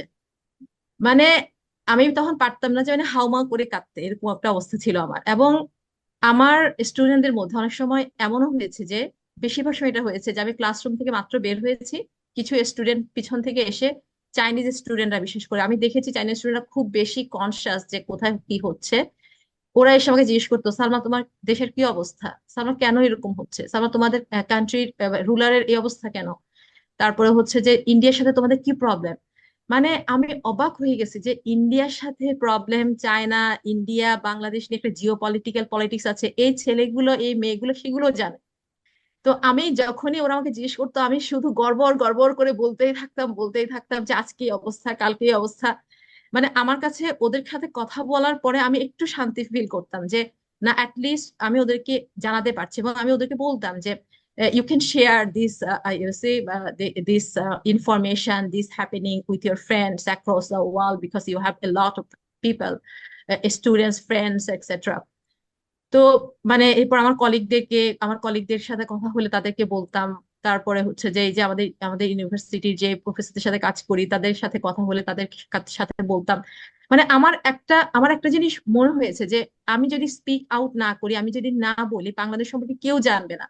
আমি যে পরিবেশটাতে কাজ করি সেই পরিবেশটাতে আমাকে কথা বলতে হবে, আমাকে আমাকে আমার প্রেজেন্সটা বলতে হবে, এবং বাংলাদেশের পক্ষে মানে আজকের যে পরিস্থিতি সেই পরিস্থিতির পক্ষে আমাকে একটা মানে ওদেরকে কনসাস করা দরকার, এই যে একটা বিষয়। তারপর আমি আসলে ওয়ার্ল্ড লিটারেচার নামে একটা কোর্স পড়াই, তো যেখানে ওয়ার্ল্ডের বিভিন্ন মানে লিটারেচার গুলো আসে বিভিন্ন, যেমন ব্ল্যাক লাইভস মুভমেন্টের সাথে লিটারেচারের একটা কানেকশন, তারপর হচ্ছে স্লেভ মানে আমেরিকান স্লেভ মুভমেন্টের সাথে কানেকশন, তারপরে প্যালেস্টাইন মুভমেন্টের সাথে কানেকশন, ইরানের বিভিন্ন সমস্যা, সাউথ এশিয়ান 1947 থেকে 1971 এর বিভিন্ন জিনিসগুলো আমাদের এখানে বারবার পলিটিক্যাল ব্যাকগ্রাউন্ড হিসেবে আসে। তো সেখানে আমি আবার কি করি, যে বাংলাদেশের কারেন্ট সিচুয়েশনটা একটু অ্যাড করে দিই যখন আমার ডিসকাশনের সময় আসে। তো আমি অ্যাড করে দিই কারণ আমি চাই যে আমাদের স্টুডেন্টরা যারা আমার কথাগুলো শুনছে তারা একটু বুঝুক যে কাইন্ড অফ অপারেশন, আমরা যে অপারেশন, যে যে ইনজাস্টিসের বিরুদ্ধে আমরা আমরা এই লিটারেচার গুলো পড়ছি সেগুলো যে এখনো এক্সিস্ট করে, এখনো যে ল্যান্ড ন্যাশনালিজম এবং মানে হিউম্যান বিইংরা এখন যে বিভিন্ন জায়গায় এখনো পর্যন্ত অপ্রেসড হচ্ছে, এই ইনফরমেশনটা যদি আমরা এই যে ইয়াং জেনারেশনের মধ্যে যদি আমি আমার ক্লাসে না দিতে পারি তাহলে তোরা কখনোই জানবে না। তো এইরকম এরকম ভাবে আমি নিজেকে আসলে খুব ইমোশনালি ম্যানেজ করার চেষ্টা করেছি। তার মধ্যে তো আসলে আমাদের গ্রামের বাড়িতে অনেক ভাঙচুর হয়, আমাদের বাজারে আমাদের বাজারে দোকানগুলোকে ভেঙে ফেলে, তারপর হচ্ছে আমার আমার কাজিনের হাজবেন্ডকে ধরে নিয়ে যায় পুলিশ। এই মেন্টাল ট্রমাটা তো ছিল, যে কারণে আমাকে সব সময় বলতেছিল যে বা দেশ থেকে যে তুমি কিচ্ছু লেখো না ফেসবুকে, তুমি কিচ্ছু লেখো না, কারণ তুমি যদি ফেসবুকে লেখো তাহলে এটা আমাদের উপরে আসবে। ওরা কারণ তখন অলরেডি থ্রেট দেওয়া শুরু করতেছিল যে তোমরা বিদেশে কেউ যদি কিছু করো তাহলে সেটা তোমাদের ফ্যামিলিতেই যাবে। তো আমি তখন তাকে বলতেছিলাম যে মানে তোমরা কেন আমাকে সেটা লিখতে মানা করতেছো, আমি তো খুব বেশি কিছু লিখি না, তারপরও আমি অল্প স্বল্প যেটা লিখছি সেটা আমাকে লিখতে দাও। লিস্ট আমি যদি না লিখতে পারি এখন তাহলে আমার ইমোশনাল যে ইয়েটা সেটা হবে না, এবং আমি যে জাস্টিসের পক্ষে, আমি যে ন্যায়ের পক্ষে সেই কথাটা আমি বলতে পারবো না। তো এটা একটা একটা এরিয়াতে আমি কাজ করেছি। আরেকটা এরিয়া হচ্ছে আমার ব্রিসবেনে, যে ব্রিসবেন কমিউনিটির সাথে মিশি, সেখানে আপুদেরকে নিয়ে আসলে আমি ছোট ছোট কিছু প্রোগ্রাম করি, যেমন আমরা ইসলামিক বিভিন্ন আলোচনা করি, আমরা ওয়েলকাম রমাদান প্রোগ্রাম করি, তারপর হচ্ছে যে আমরা আমরা ঈদের সময় বিভিন্ন রকম প্রোগ্রাম করি। আমাদের অনেকটা আমি আমি যে প্রোগ্রামগুলোর সাথে জড়িত সেগুলো অনেকটা হচ্ছে যে ইসলাম সম্পর্কে আমাদের আমাদের কমিউনিটিতে একটা অ্যাওয়ারনেস ক্রিয়েট করা, একটা প্র্যাকটিসিং একটা এনভায়রনমেন্ট ক্রিয়েট করা। কোনো পলিটিক্যাল ব্যানার, আমরা কোনো পলিটিক্যাল ব্যানার থেকে সেটা করি না। তো সেই যে আমাদের যে গ্রুপগুলো আছে, যে আপুরা আছে, ওদের সাথে আমি কন্টিনিউয়াসলি বিভিন্ন জিনিস শেয়ার করেছি। তো এই জিনিসটা ছিল যে আরেকটা বিষয় যে আমাদের যে আপুরা শুধুমাত্র মনে করতো যে আমার লাইফটা শুধুমাত্র ইসলাম প্র্যাকটিস, অস্ট্রেলিয়ান জীবন এতটুকুর মধ্যে সীমাবদ্ধ থাকুক, সেই আপুরা পর্যন্ত মানে নতুন করে বাংলাদেশকে নতুন করে ফিল করা শুরু করছে সবাই। এবং আমার কাছে মনে হয়েছে যে আমার সেই বোনদের আমি জাস্ট একটা নিউ ফেস দেখতে পাইছি, নিউ পলিটিক্যাল কনসিয়াসনেস দেখতে পাইছি। এবং এক একটা প্রোগ্রামে আমরা যখন একসাথে হতাম এবং আমরা যখন প্রোটেস্ট গুলোতে একসাথে হয়েছি, জাস্ট মানে মনে হতো যে একজনকে একজন জড়াই ধরে হাউমাউ করে এখানে কাঁদ। এবং অনেকেই মানে আমরা কাঁদতামই ওখানে, কারণ সত্যি কথা হচ্ছে ব্যানারের যে মানে প্ল্যাকার্ডে যে লেখাগুলো থাকতো সেগুলো আসলে সহ্য করতে পারতাম না। তো এক্ষেত্রে একটা মজার কথা বলি, আমার আম্মু কিন্তু 71 দেখছে, আমার আব্বু 71 দেখছে, তো ওনারা ট্রমাটাকে অন্যভাবে দেখে। তো সেই আমার আম্মু কিন্তু জীবনে কোনোদিন মানে কোনো প্রতিবাদ সমাবেশ, কোনো প্রোটেস্ট, কোনো মিছিলে যায় নাই। এইবার আমার আম্মুর জীবনে প্রথম অস্ট্রেলিয়াতে আম্মু সেটাতে অ্যাটেন্ড করছে। তো মানে একজন মানে এটা পুরো একটা অন্যরকম একটা ফিলিংস।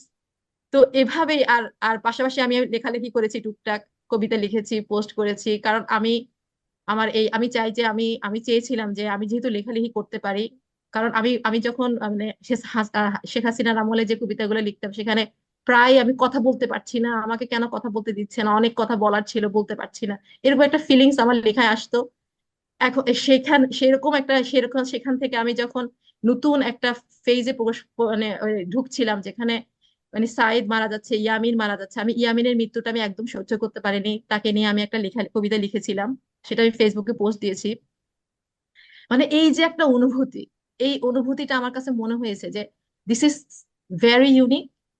এবং সেই সাথে সবসময় আল্লাহর কাছে দোয়া করেছি যে আল্লাহ তুমি আমাদের দেশটাকে তুমি বাঁচাও, তুমি আমাদের দেশটাকে বাঁচাও। এই যে একটা ছোট্ট কথা বলি আপু, কথাটা হয়তো একটু একাডেমিক শোনাবে আর কি। তো যেহেতু আমি রিসার্চের সাথে জড়িত, পাবলিকেশনসে বেশি মানে করি, সেই জন্য আমি বলবো যে ডেমোগ্রাফিক ডিভিডেন্ড নামে একটা কথা আছে আর কি, এবং ডেমোগ্রাফিক বাল্জ নামে একটা কথা আছে, যে একটা দেশে যখন কর্মক্ষম মানুষের সংখ্যা বেশি হয় তখন সেই মানুষের ডিপেন্ডেন্ট সেই সেই সোসাইটিতে ডিপেন্ডেন্ট মানুষের সংখ্যা কমে যায়। এবং কর্মক্ষম মানুষের সংখ্যা বেশি হওয়ার একটা প্রমাণ হচ্ছে যে সেখানে 15 থেকে 45 বছরের মানুষের সংখ্যা বেশি থাকে। আমি এটা আমাদের আরেকটা ওয়াসা প্রোগ্রামে বলেছিলাম যে Bangladesh is having that phase of ইউসি সিভিলাইজেশন। বাংলাদেশ হচ্ছে এমন একটা কান্ট্রি যেখানে এখন ডিপেন্ডেন্ট চাইতে ইন্ডিপেন্ডেন্ট মানুষের সংখ্যা বেশি, এবং কর্মক্ষম অ্যাবেল মানুষের সংখ্যা বেশি। এবং তাদের মধ্যে একটা বিশাল অংশ, আমি আপনাদেরকে এখন স্ট্যাটিস্টিক্সটা আমি দিতে পারছি না, আমি স্ট্যাটিস্টিক্সটা কালেক্ট করেছিলাম তখন, মানে জুলাইয়ের মুভমেন্টের সময়, যে বাংলাদেশে এখন কত পার্সেন্ট মানে স্টুডেন্ট আছে, ইয়াং জেনারেশন আছে। এবং সে ইয়াং জেনারেশন থেকে যখন মেরে ফেলতেছিল হেলিকপ্টার থেকে গুলি করে, র্যান্ডমলি গুলি করে, I was just thinking that যদি সেটা কন্টিনিউ হয়, Bangladesh will be a barren land. এবং এই জিনিসটা যখনই আমার মনে হচ্ছিল যে আল্লাহ, আমি তো চলে যাব, আমি তো এখন ওভার 40, আমি তো মরে যাব কয়দিন পরে, কিন্তু এই যে 25 বছর 22 বছরের এরা যখন মরে যাবে, তখন বাংলাদেশ একটা শূন্যতায় পড়ে যাবে, মানে জেনারেশনাল গ্যাপে পড়ে যাবে। যদি এভাবে যদি হাজার হাজার মানুষকে মারা যায়, কারণ আরেকটা আরেকটা জেনারেশন বাচ্চার জন্ম হয়ে আরেকটা জেনারেশন তৈরি হওয়া, this is a very big 20-30 years challenge. এটা ছিল আমার আরেকটা একাডেমিক মানে ড্রাইভ, যেটা আমাকে মানে সব সময় আমাকে তাড়া করে ফিরেছে, যে I need to do something, even very small, but I need to do something, I need to. মানে এতগুলো গ্রুপের সাথে জড়িত ছিলাম যে এই গ্রুপে আমাদেরকে কিছু ট্রান্সলেশনের দায়িত্ব দেওয়া হয়েছিল। তো সেই ট্রান্সলেশন গুলো যে করব বসে, মাথার মধ্যে মনে হচ্ছিল যে কোনো স্পেস ছিল না, মানে এরকম অবস্থা ছিল যে কিভাবে একটু মনটা শান্তি করে একটু বসবো। তো ওইটার জন্য মাঝে মাঝে মনে হয় যে কাজগুলো আসলে করা দরকার, কিছু জিনিস ট্রান্সলেট করা দরকার, কিছু জিনিস লেখালেখি করা দরকার, কিছু করা দরকার। তো এই সবকিছু মিলাই আসলে মানে সময়টা খুব গেছে। তবে আপু আমি অশ্রু আপুর কাছে যেটা জানতে চাই আর কি, মানে আমার যদি কোনো ইনফরমেশনের প্রয়োজন হয় আর কি সেই রিলেটেড, আমি কি আপনার কাছ থেকে পেতে পারবো? আপু আমাকে হ্যাঁ একদিন সময় দিন, আমি ইনশাল্লাহ গেট আমি আউট করে দিব। আমি আমি বুঝছেন ওই বাংলাদেশি স্বৈরাচার সেই 15 বছরের উপরে অনেক অনেক দিন। আচ্ছা, আমরা প্রোগ্রামের একদম শেষের দিকে চলে আসতেছি, এবং মানে গল্পগুলো সবসময় এরকম হয় যে এক্সপিরিয়েন্সগুলো বলতে থাকলে শেষ করা যায় না। অনেক কথা, এবং যারা অলরেডি এতক্ষণ এই কথাগুলো শুনছেন, মজাও মনে হয় লাগতেছে, আবার অনেক লেন্দিও হয়ে যাচ্ছে। এই জন্য আমি খুব সিম্পলি কয়েকটা জিনিস একটু হাইলাইট করতে চাবো আমার এক্সপিরিয়েন্স থেকে, কারণ আমার কাছে মনে হচ্ছিল এগুলো আমাদের মানে ইনফরমেশনের জন্য ইম্পর্টেন্ট। যেমন হচ্ছে এক্স বা টুইটারের অ্যাক্টিভিটিসটা, হ্যাঁ। এই জায়গাটাতে শাহবাগের টাইমটাতে আমাদের একটা বড় ফোর্স ছিল, যেখান থেকে আমরা ওই যে মানে অল্টারনেটিভ একটা ন্যারেটিভ তৈরি করার জায়গা। তো আলহামদুলিল্লাহ সেই সময় আমার একটা স্ট্রং অ্যাকাউন্ট দাঁড়াইছিল, যদিও এতদিন ইউজ করা হয়নি। তো এখন আবার এই টুইটারটাকে এটা অ্যাক্টিভেট হওয়া, হ্যাশট্যাগটা যে কি মানে কত পাওয়ারফুল একটা জিনিস, একটা হ্যাশট্যাগ ক্রিয়েট করা, তারপর হচ্ছে টুইটার স্টর্ম করা, একসাথে এটাকে ক্রিয়েট করা, এই জিনিসগুলো কিন্তু খুবই ইম্পর্টেন্ট ছিল। তো আলহামদুলিল্লাহ ওভারঅল অনেক জায়গা থেকে সবাই সবার মতো করতেছিল, কিন্তু একটা গ্রুপের সাথে ছিলাম যেখানে আমরা ইট ওয়াজ ফার্স্টে মানে 5,000, তারপর within a day 10,000, within a week 25,000, মানে তারপর এটা হচ্ছে অ্যাকোমোডেট করা যাচ্ছে না, এরপর আবার ভেঙে ভেঙে ভেঙে ভেঙে 5,000 5,000 5,000 করে ছোট ছোট ছোট গ্রুপ, এভাবে করে কিন্তু টুইটার স্টর্মগুলো হচ্ছিল। এবং কিছু মানুষ, সবচেয়ে মজার ব্যাপার, এই মানুষগুলোর আমরা নামও এখন পর্যন্ত জানি না, ওরাও মনে হয় আমার নাম জানে না। We do have no idea যে ওরা কোত্থেকে করতেছিল, কি করতেছিল, নো আইডিয়া। একজন দুইজনকে ছাড়া পরবর্তীতে ওদের সাথে পরিচয় হয়েছে। বাট এই যে একসাথে করে একটা টুইটারের অনেক মানুষই আছে, ওরা টুইটারে কি লিখবে বুঝে না, কাকে লিখবে বুঝে না। তো এই জিনিসগুলো একসাথে একটা বাল্ক করে যে না, জাস্ট কপি মেস মারেন, কিন্তু তারপরও ফুটপ্রিন্টটা হোক, এটা ওয়াজ আ ভেরি ইম্পর্টেন্ট থিং আমার কাছে মনে হয়। এই জিনিসগুলো যারা করতেছিল তাদের মধ্যে একটা বড় অংশ ছিল they were not even Bangladeshi, like Bengali কিন্তু Bangladeshi in a heritage, but ওরা সবাই বাইরে বর্ন অ্যান্ড ব্রট আপ ছিল, এবং তারা কখনোই এর আগে কখনো বাংলাদেশের সাথে কখনো নিজেকে ইনভলভই করে না, ইভেন বাংলাদেশিও বলতে চায় না। আমাকে ফার্স্টে এই গ্রুপে যে ঢুকাইছে সে আমার আমার আমার স্টুডেন্ট, আমি টিউশনি পড়াই, ও আমার স্টুডেন্ট ছিল, ও মানে মালয়েশিয়াতেই বর্ন হয়েছে, ও বাংলায় কথাও ঠিকমতো বলতে পারে না, বাংলা পড়তেও পারে না, বাট শি ওয়াজ লাইক আপু বাংলাদেশের জন্য কিছু করতে হবে। So that was the thing, হঠাৎ করে ওদের মধ্যে এই স্পিরিট যে নো সামথিং ওয়াজ রং, এই স্পিরিটের একটা বড় অংশ কিন্তু হয়েছে, যেটা আমি এখানে ছোট ছোট করে অনেকগুলো ওয়ার্কশপ নিই, সেটা মালয়েশিয়া এবং অন্যান্য জায়গায়। তো জেন জেন জি যে কথাটা বলতেছেন, সেই গ্রুপটার সাথে আমার কাজ হয়, কারণ প্রতি মাসে এদের সাথে আমার কাজ হচ্ছে। তো আমার কাছে মনে হয়েছে যে মানে আল্লাহ কিভাবে করে হেল্প করেন। Palestine movement was a very new movement for this generation. এই জেনারেশন প্যালেস্টাইন মুভমেন্টটাকে অনেক নিজের ভিতর থেকে ফিল করছে যে এটা দিস ইজ সামথিং রং, এটা মুসলিম নন মুসলিমের ব্যাপার না, দিস ইজ সামথিং রং, এই রংটা কেন হবে। তো ওরা যেরকম এটা ফিল করছিল, তখন যখন নিজের কান্ট্রিতে এরকম কিছু হলো, দে কুড রিলেট, কারণ প্যালেস্টাইনে ওরা করতেছিল কিন্তু একটা প্যালেস্টাইনিয়ান মুভমেন্ট, আর এটা এখন এক্স্যাক্টলি আমার সাথে আমার ফ্যামিলির সাথে হচ্ছে। This was something that triggered them, যে যদি আমি প্যালেস্তানের জন্য বয়কট করতে পারি, যদি আমি প্যালেস্তানের জন্য আমার ইউনিভার্সিটি আমার স্কুলের সাথে একটা মানে এরকম একটা রিস্কের জায়গায় চলে আসতে পারে, আমার কান্ট্রির জন্য আমি করবো না। That was their triggering point, যে কেন আমরা করবো না।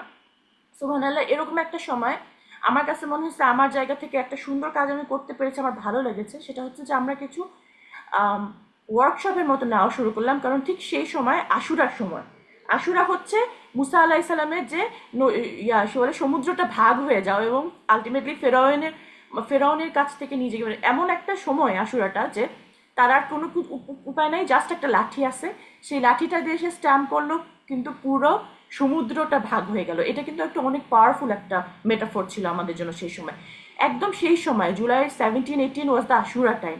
তো এই সময় এইটার উপর ওয়ার্কশপ বেস করে আমরা বাংলাদেশের প্রেক্ষাপটটাকে করার চেষ্টা করলাম, যে দেখো it's all about having a stick and striking it, বাকি সব গডের কাছ থেকে আসে। অ্যান্ড যখন মানে ইন্টারনেটটা ওপেন হলো এবং প্রত্যেকটা মানুষের হাতে একটা stick, it was such a symbolic reference, যে আসলেই তো ওরা কামান নিয়ে আসতেছে, ওরা হেলিকপ্টার নিয়ে আসতেছে, ওরা বন্দুক নিয়ে আসতেছে, all we have a stick and we just have to strike it. So that was a very powerful movement for this generation, যারা বিদেশে বর্ণ আপ হয়েছিল এবং ওদের সাথে আমার কানেকশন হচ্ছিল।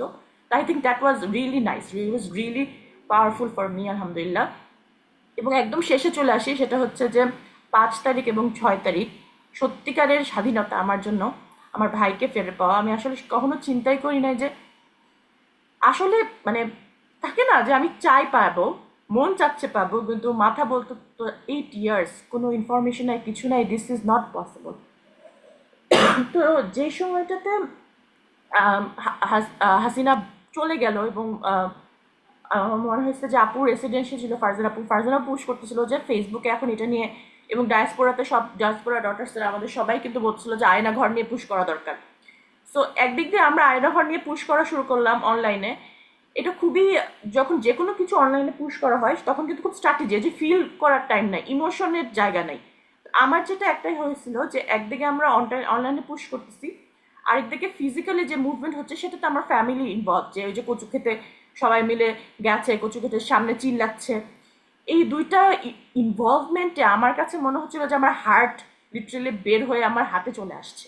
এবং সুবহানাল্লাহ, ফাইনালি যেদিন ভাইয়াকে আমরা ব্যাক পেলাম এবং ভাইয়া আম্মুকে জড়ায় ধরা পিকচারটা আমরা পেলাম, আমার কাছে মনে হয়েছে যে আসলেই একটা সুন্দর স্বাধীনতা, যেটা আমাদের সবার মানে আল্লাহ আমাদেরকে গিফট করছে। আল্লাহ মনে হয় আমাদেরকে একটা পুরো 1 সপ্তাহ পরীক্ষা করছে, তারপরে এই পুরো জিনিসটা আমাদেরকে একটা সুন্দর করে একটা গিফট করছে।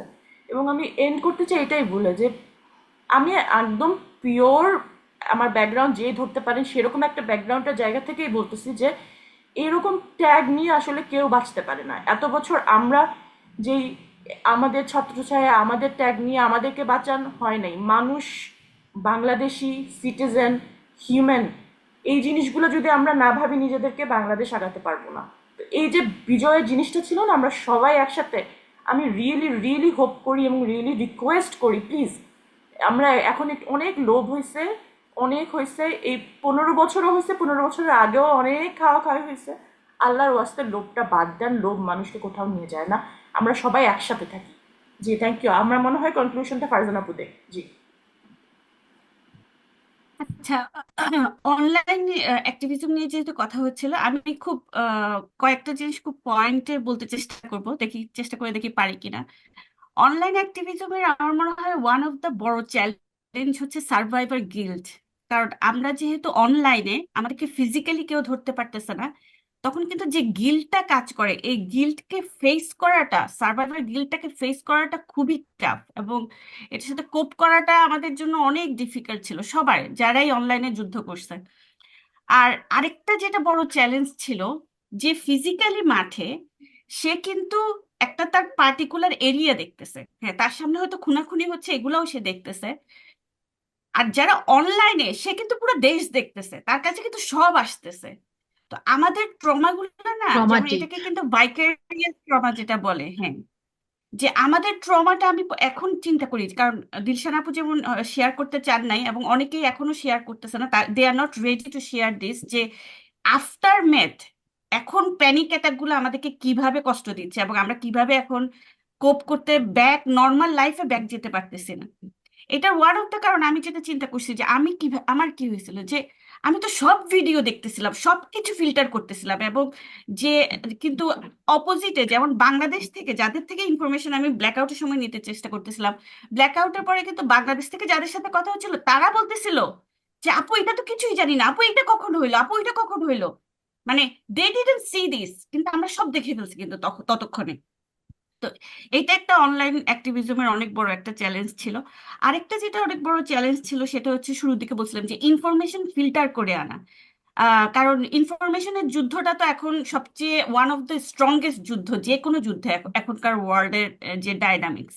তো আমরা ইনফরমেশন ফিল্টার করার জন্য, ওই যে দিলশান আপু যেটা বলছে, 3 ঘন্টা, সাড়ে 3 ঘন্টা, 2 ঘন্টা, আমার মনে হয় এক রাতে আমি 2 ঘন্টা যে- যার পরের দিন আমার পিএইচডি লাস্ট ইয়ারের ফাইনাল রিভিউ এক্সাম ছিল, তার আগের দিন আমি মনে হয় 2 ঘন্টা 45 মিনিটের মতো ঘুমাইতে পারছি, কিন্তু আমার 3 ঘন্টা আবার ড্রাইভ করে ক্যানবেরা যেতে হয়েছে ওই দিনই।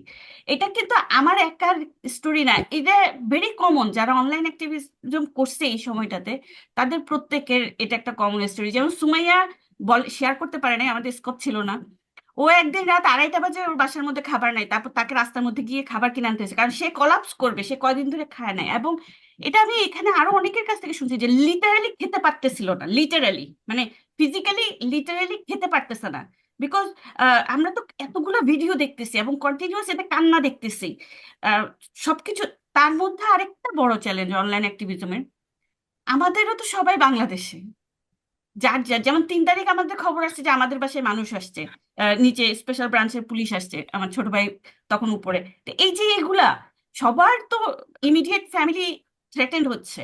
তার মধ্যে অস্ট্রেলিয়াতে যেটা শুরু হয়েছিল আপু, যে স্ক্রিনশট দিয়ে এবং সবকিছু হ্যাঁ। নিয়ে, যে আমরা সব স্ক্রিনশট রাখতেছি, তোমাদেরকে কিন্তু আমরা ধরবো, এবং আমরা কিন্তু তখনও জানি না যে হাসিনা যাবে।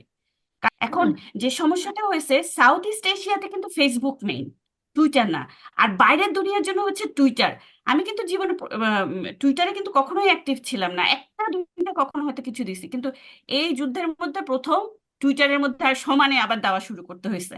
কারণ আমি দেখতেছি যে যুদ্ধটা টু ফ্রন্ট, একটা তো দেশের মধ্যে, আরেকটা কিন্তু হচ্ছে বাইরের মানুষকে জানানো। এটা যে কত বড় একটা যুদ্ধ, যে ইংলিশ করো বা ইংলিশ, এবং অন্যদেরকে বলা। তো ওই সময়টা প্রথম আমি ভাবিদেরকে বলা শুরু করছি যে আপনি, যে জিজ্ঞেস করতেছিল কি করব, আমার কথা হচ্ছে আপুরা ভাবিরা কিছু করেন না করেন, টুইটারে একটা অ্যাকাউন্ট করেন, যা সমানে দেখবেন, জাস্ট শেয়ার দিতে থাকেন, অ্যাটলিস্ট এটা টুইটারে বাইরের দুনিয়ার কাছে যাক। তার মধ্যে আরেকটা ছিল ডায়াসপোরা কানেক্ট করার যে কাজটা অনলাইনে করতে হয়েছে। এখানে আমাদের একটা অভিজ্ঞতা হচ্ছে, এখন তো আমরা তো লাস্টের দিকে এসে দেখছি যে আমরা সবাই কিভাবে কানেক্ট হয়ে গেছি, এবং নো ওয়ান কেয়ার যে কোন ব্যাকগ্রাউন্ড থেকে আসছি। কিন্তু যারা কানেকশনের কাজটা করছে তারা কিন্তু আসলে ফেস করছে যে কানেক্ট করতে গিয়েও যে এখানে কারা কাজ করতেছে, এই যে কোশ্চেনটা আসছে, তখন যে কোশ্চেনটা ফেস করা মানে দাঁত কিরবির করছে। কিন্তু মানুষটাকে যেভাবেই হোক অন অন বোর্ড আনতে চাচ্ছি, সবাইকে আনতে চাচ্ছি, যার কারণে নিজে নিজে দাঁত কিরবির করছি। অনেক সময় এরকম হয়েছে, ফোনে হেসে হেসে কথা বলতেছি এদিক দিয়ে, কিন্তু এমন করতেছি যে পারলে তোকে আমি খাই ফেলবো এরকম একটা অবস্থা। তো এগুলো ফেস করতে হয়েছে, কারণ মানুষ ওই অবস্থাতেও জিজ্ঞেস করতেছিল যে কে কোন দলের, বা কোথা থেকে কি হচ্ছে, কারা এটা লিডিং এ আছে। আমি খালি একটা কথা বলতেছিলাম যে যে আপু অথবা ভাই, বাংলাদেশের রাস্তায় আমাদের বাচ্চা কাচ্চাগুলো এইভাবে পাখির মতো মরতেছে, আপনার এই কোশ্চেনটার উত্তর এখন আমি কিভাবে দিব? এরকম একটা সিচুয়েশন ছিল। আরেকটা বড় যেটা ফেস করছি সেটা হচ্ছে অস্ট্রেলিয়ান মিডিয়া। অস্ট্রেলিয়ান মিডিয়া পুরাটা ইন্ডিয়ানদের আন্ডারে এখনো। আমি এখনো বলি, এবং এটা আমাদের বাংলাদেশের মানুষের শোনা উচিত, যে বাইরের দুনিয়াতে অস্ট্রেলিয়া, আমেরিকা, কানাডা এরকম বড় বড় যে ওয়েস্টার্ন কান্ট্রি গুলা এবং ইউরোপিয়ান কান্ট্রি গুলাতে লিডিং মিডিয়া গুলা পুরাটা ইন্ডিয়ানদের দখলে। আমি খুব কষ্ট পাই যখন দেখি যে বাংলাদেশিরা বিভিন্ন জায়গায় কাজ নিচ্ছে কিন্তু মিডিয়াতে ঢুকার ব্যাপারে আমাদের তেমন কোনো সচেতনতা নাই।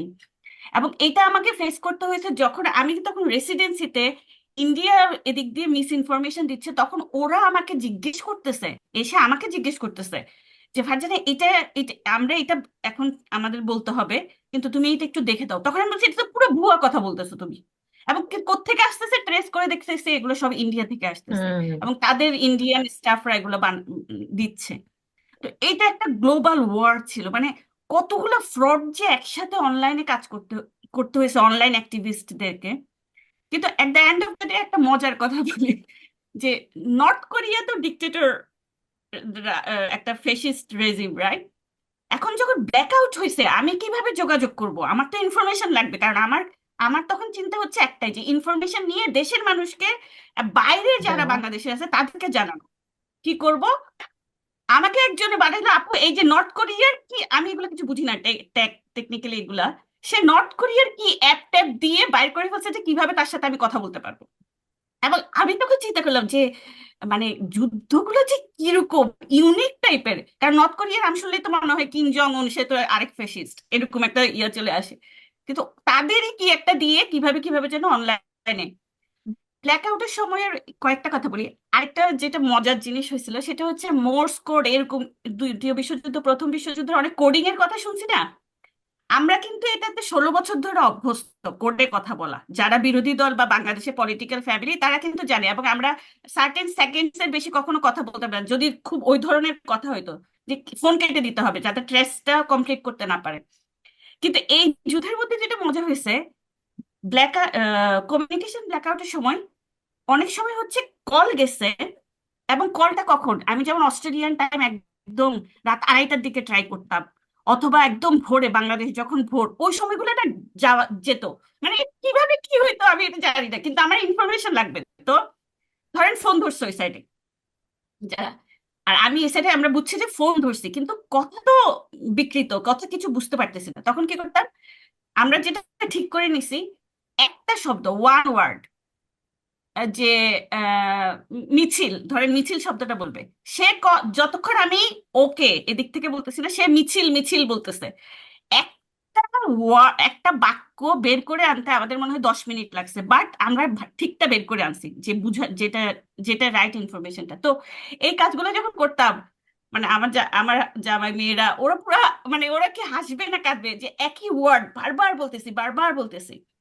তো যুদ্ধের যে এই যে টেকনিক গুলো মানে কাজে লাগাতে হয়েছে, তখন আমার মনে, মানে বারবার মনে হচ্ছিল আর কি, যে এগুলো সবসময় লিটারেচারে পড়ছি, মুভিতে দেখছি গরিলা যুদ্ধের কথা, বা বিশেষ করে শেষের দিকে যখন স্টুডেন্টরা গরিলা যুদ্ধের দিকেই চলে গেছিল অনেকটুকু, এগুলো সব মুভিতে দেখছি লিটারেচারে পড়ছি, কিন্তু বাস্তবে তখন যখন মানে এগুলার ভিতর দিয়ে আমরা সবাই যাচ্ছি, মানে ওই সময়টা ওই যে কান্না করার টাইম নাই, বা আমি কিসের ভিতর দিয়ে যাচ্ছি চিন্তা করার টাইম নাই। আর সবচেয়ে যে জিনিসটা আমার মনে হয় প্রেরণা দিছে, কারণ বাংলাদেশি কমিউনিটিতে এখনো কিছুটা আছে, সেটা হচ্ছে যে ওই যে আম, মানে নিজে কিছু করতে পারতেছি না আরেকজনকেও করতে দিব না। আমাকে যেমন বাংলাদেশ থেকে যেমন ইয়াটা আসছে, অভিযোগটা আসছে যে তোমার লেখার কারণে আমরা এখানে, আপনি আমাকে এভাবে বলছে যে আপনার লেখার কারণে এখানে আপনি আন্দোলনকারীদেরকে বিপদে ফেলতেছেন। এইটা কয়েকবার ফেস করতে হয়েছে। ওই সময়টা আমাকে যেটা হেল্প করছে সেটা হচ্ছে যে আমি খালি নিজেকে বারবার বলছি, তু স্বাধীন এই যে স্বাধীন বেতার কেন্দ্র, যে তুমি স্বাধীন বেতার কেন্দ্র, জাস্ট জাস্ট এগুলো সব ইগনোর, সব ইগনোর। কারণ আমি যদি আমার রোলটা ছেড়ে দেই, আমাকে এটা আবার কিভাবে আমি এই এই এই কনভিকশনটা আনছি, আমি চিনি না জানি না, ফেসবুকে কোনো একটা ছেলে মেয়ে বাংলাদেশ থেকে যখন বলতেছে ব্ল্যাকআউট হবে, তারা কয়েকজন, কিন্তু আমি কয়েকটা স্ট্যাটাস দেখছি, তারা খালি বারবার অনুরোধ করতেছিল বিদেশে আপনারা যারা আছেন আমাদের ভয়েস আপনারা এখন হবেন, যদি বন্ধ হয়ে যায় আপনারা আমাদের ভয়েস। এই যে কয়েকটা স্ট্যাটাস দেখছি আমি রাস্তা থেকে যারা যুদ্ধ করতেছে ছেলে মেয়েদের, তখন আমার মনে হয়েছে যে আই ডোন্ট কেয়ার আমাকে কে কি অভিযোগ করতেছে, আমার একটাই কাজ যেভাবেই হোক অনলাইনে অ্যাক্টিভ থাকা। এবং লাস্টের দিকে ঘটনা দিয়ে শেষ করে দেই, সেটা হচ্ছে, সরি অনেক কথা বলে ফেললাম, একদম লাস্টের দিকে যেটা 3 তারিখ যখন কথা আসতেছে, 3 থেকে 4 তারিখ, যে হাসিনা দরকার হলে 10-15 হাজার মেরে ফেলবে, তখন তো মানে কি যে লাগছে এটা বলার বাইরে, মানে একদম টোটালি, মানে তখন গিল্ট সবকিছু হেরে যাচ্ছি। আম, তো ওই সময়টাতে কিন্তু তারপর তখন আমি চিন্তা করলাম যে না, লং টার্ম প্ল্যান করি। তখন কিন্তু প্রবাসী সরকারের কথা আসা শুরু হয়েছে, এবং আমরা তখন লিস্ট করতেছিলাম যে প্রবাসী সরকার করতে হলে কোন দেশের কোন বাংলাদেশিকে আমরা ধরবো, যে একটা প্রবাসী সরকার আমাদের লাগবে, একবার আমরা অল্টারনেটিভ সরকার করে ফেলবো। কারণ তখন আমি কিন্তু ওই যে একটা স্ট্যাটাসও লিখছিলাম যে বিপ্লব কি আপনাকে মুচলেকা দিয়ে আসছে যে কয় তারিখ শেষ হবে। কারণ মানুষকে কনফ্রন্ট করে আমি ধরে রাখতে চাচ্ছিলাম যে আমরা তো কেউ জানবো না যুদ্ধ শুরু করার সময় যুদ্ধ কখন শেষ হবে, এটা 1 মাসও হতে পারে, 1 বছর হতে পারে, 10 বছর হতে পারে। তো ওই যে এই যে জিনিসগুলো করতেছিলাম, 5 তারিখ 36 জুলাই যখন সে গেল, আসলে আমি বিশ্বাস করতে পারতেছিলাম না। আমি কিন্তু আমার মনে আছে 33 মিনিটস পরে আমি স্ট্যাটাস দিছি যে যদি সে পালায় গিয়ে থাকে তাহলে মানে বিপ্লব ইনকিলাব জিন্দাবাদ।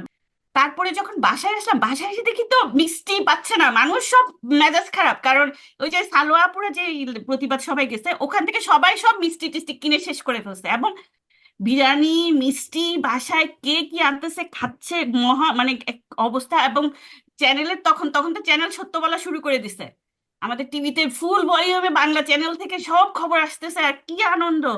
পরে এক পর্যায়ে আমি আমি হয়তো সেন্সলেস হয়ে যাব এটা টের পায়ে, একটা ভাবি ছিলেন, সুমনা ভাবি, আমাকে বলতেছে যে আম, আপু আপনি জাস্ট রুমে যান, মানে আপনার অবস্থা খুবই খারাপ। তা আমি জাস্ট আমার জামাইয়ের দিকে চোখে চোখে তাকালাম, এবং সে বুঝছে যে আমার অবস্থা খুবই খারাপ। কারণ আমি আর নিতে পারতেছি না, মানে খুশিটা নিতে পারতেছি না। যুদ্ধ যদি আমার আরো 1 বছর করতে হতো আমি কিন্তু করতে পারতাম, কিন্তু এগুলো সব মানে আজ যে কেউ মরবে না, আমি তো কালকে চিন্তা করতেছি যে 10 থেকে 15 হাজার মেরে ফেলবে, ওই যে মরবে না এইটা নিতে পারতেছি না। পরে আমি জাস্ট রুমে এসে দরজা বন্ধ করে আমি বিছানায় যে শুইছি আমি আর জানি না কতদিন পরে, আমি হিসাব করি নাই কতদিন পরে, আমি মনে হয় 7 থেকে 9 ঘন্টা খুব সম্ভব ঘুমায়, একটানা ঘুমায় উঠছি, উঠে তারপরে বুঝছি আচ্ছা কি হয়েছে। আমি ভিডিওটা পেয়েছি, শেখ হাসিনা 1:30টার সময় ফ্লাই করেছে, একদম বাংলাদেশি সময় 10 মিনিটের মাথায় আমি ভিডিওটা পেয়েছি লিটারেলি। এবং ওই কারণে আমি আরো বিশ্বাস করি নাই, যেহেতু আরো একদম আনঅথেন্টিক একটা সাইট থেকে এগুলি আমার ইনবক্সে আসতো, কোত্থেকে আমি যেহেতু এটা একটা আনঅথেন্টিক সাইট, এটা একটা বিশ্বাস করি যে এটা কে আমি চিনি না, কিন্তু একদম লিটারেলি ঘড়ির টাইম 1:30, আমার কাছে এসছে বোধহয় 1:40 কি 1:45 বাংলাদেশি সময়। নাম্বার ওয়ান, বিশ্বাস করিনি, এটা বিশ্বাস করতে আমি অনেকক্ষণ সময় নিচ্ছি যতক্ষণ না এটা মেইন স্ট্রিম মিডিয়া কভার দিচ্ছে। এক, দ্বিতীয় বিষয় হচ্ছে আমি ফারজানার একটা কথা একটু এখানে উল্লেখ করতে চাই, খুব ইম্পর্টেন্ট কথা। পুরো আন্দোলনের মধ্যে যেটা অসম্ভব রকমের গুরুত্বপূর্ণ একটা কথা ছিল, ফারজানা একদিন আমাকে, এর মধ্যে তো ফোনে তো কথা হচ্ছে, ফোন করে বলে যে আপু, মনে আছে ফারজানা, এটা জুলাইয়ের 25-26-এরও আগে, তখন একদম মারা যাচ্ছে ছেলে পড়ে, বলে আপু এটা ইটস এ কমপ্লিট কেওয়াস, এটা তো কোনো মানে কোথাও কোনো ইয়া নাই, কোঅর্ডিনেশন নাই, এটা তো কমপ্লিট কেওয়াস, তাইলে কিভাবে হবে? তারপর আমি আর ফারজানা দুইজনে হচ্ছে একটা বিষয়ে একমত হলাম। ফারজানা বলছে যে আমাকে এক বড় ভাই বললো যে কেওয়াস না হলে বিপ্লব হয় না, আমার এক বড় ভাই সেটা বললো। তখন ফারজানাকে আমি বললাম যে তোমাকে যে বড় ভাই এই কথাটা বলছে তাকে আমার সালাম দিও।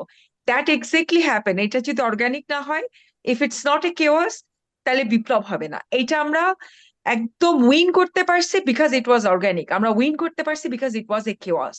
দ্যাটস ওয়াই এটা আমার কাছে মনে হয় অসম্ভব গুরুত্বপূর্ণ একটা মেসেজ, এই জন্য হচ্ছে কি দেওয়ার কথা মনে হলো যে মনে কর। হ্যাঁ, হ্যাঁ, হ্যাঁ। আর আপু আরেকটা লাস্টে আরেকটা জিনিস আপনাদের সাথে হয়েছে কিনা জানি না, আমি কিন্তু অনেক আগে থেকে কেন যেন চিন্তা করে রাখছিলাম যেদিন স্বাধীনতা আসবে আমি সবাইকে ঈদ মোবারক বলবো। আমি বলতে পারি নাই, তার আগে সবাই আমাকে বলতেছে ঈদ মোবারক। আমরা বলছি বাবাকে তো কেউ বলে আমরা না, আমি বলছি সবার সাথে ডারউইন জমায়েতে যে সব আমরা বলছি ঈদ মোবারক এভরিওয়ান। এটা যে হ্যাঁ, শুধু আমি ঈদ মোবারক জানাচ্ছি তাই না, আমি বলছি ঈদ মোবারক, চিৎকার করে করে ঈদ মোবারক, সবাই ঈদ মোবারক, লোকজন সব দৌড়ায় দৌড়ায় এসে বলছে আপু ঈদ মোবারক, আপা ঈদ মোবারক, আপনি যাচ্ছেন আছে ঈদ মোবারক জানাতে, আবার করে আরেকবার যাই। এটা এটা এটা খুব সবার ইন্টারেস্টিং কালেকটিভ একটা ব্যাপার সাইকি কাজ হচ্ছে। করছে এটার মধ্যে, এটা একটা কালেকটিভ একদম একদম যে মানে আমি জানি না, মানে লট অফ দ্য থিংস আমার কাছে মনে হয় কি, I don't no, maybe because it came from the heart. অনেক কিছু ধরেন আমরা এখানে বলছি, পরের দিন শুনি ওখানে। Hmm happen hmm with lot of things, মানে sometimes we think of a slogan, এখানে ওই স্লোগানটা মুখে আসছে কিন্তু পরের দিন কিন্তু ওখানে শোনা গেছে। এরকমও হ্যাঁ। হয়েছে। মানে একটা, আমার মনে হয় একটা কালেক্টিভ সাইকি সবার ছিল, মানে we war communicating, maybe it was very beautiful. হ্যাঁ, মানে কালেকটিভ সাইকির চেয়ে আমি কালেকটিভ এফোর্টটাই বলবো। একটা তো স্পিরিটটা তো আসলে সবাই শেয়ার করেছি আমরা, ওটা তো একটা ছিলই, যে একটা সাংঘাতিক কালেকটিভিজম ছিল। আবার একটা collective thought, collective political narrative, এগুলি তো আমরা দাঁড় করাচ্ছিলামই আসলে বিভিন্ন জায়গা থেকে ইনপুট নিয়ে। ওটা তো ছিলই প্রসেস। খুশিটা আপু যেটা বলছে আমার মনে হয় এক্স্যাক্টলি সেটা। খুশিটা কিভাবে এত বছর হচ্ছে সবর সবর করতে, নিজেকে কষ্টটাকে হজম করে নাও, কষ্টের ভিতর দিয়ে চলো, এই জিনিসগুলো এত বেশি আমরা প্র্যাকটিস করছি, খুশির প্র্যাকটিস নাই আমাদের। খুশিটা কিভাবে হইতে হয়, এটা কিভাবে করতে হয়, আসলেই কিন্তু এরকম হয়েছে যে কিভাবে খুশি হব খুঁজে পাচ্ছিলাম না। সুবহানাল্লাহ, বাট আল্লাহ আমাদের এই খুশিটা রাখুক। এই হ্যাপিটা আমরা বিশ্বাস করি আমাদের কাজের মাধ্যমে আসবে, সেটা সে যেই আইডিওলজিতে বিশ্বাস করুক, যে চিন্তাতেই বিশ্বাস করুক, আলটিমেটলি আমরা যেভাবে কাজ করব, যেভাবে আগাবো, সেই অনুযায়ী আমাদের জীবনটা নির্ভর হবে, যে সেভাবেই আমাদের রেজাল্ট নির্ভর হবে। তো এই আশা করছি, এই আশা করেই শেষ করছি যে এভাবে অর্গানিকলি আমরা সবাই একসাথে থাকি, যে যার মতো জায়গা থেকে যে যার মতো করে করতে থাকুক, কিন্তু একজন আরেকজনকে মানুষ হিসেবে, বাংলাদেশি হিসেবে ভালোবাসি, সেভাবেই আগাই। আল্লাহ আমাদের সেই তৌফিক দেন। আসসালামু আলাইকুম সবাইকে।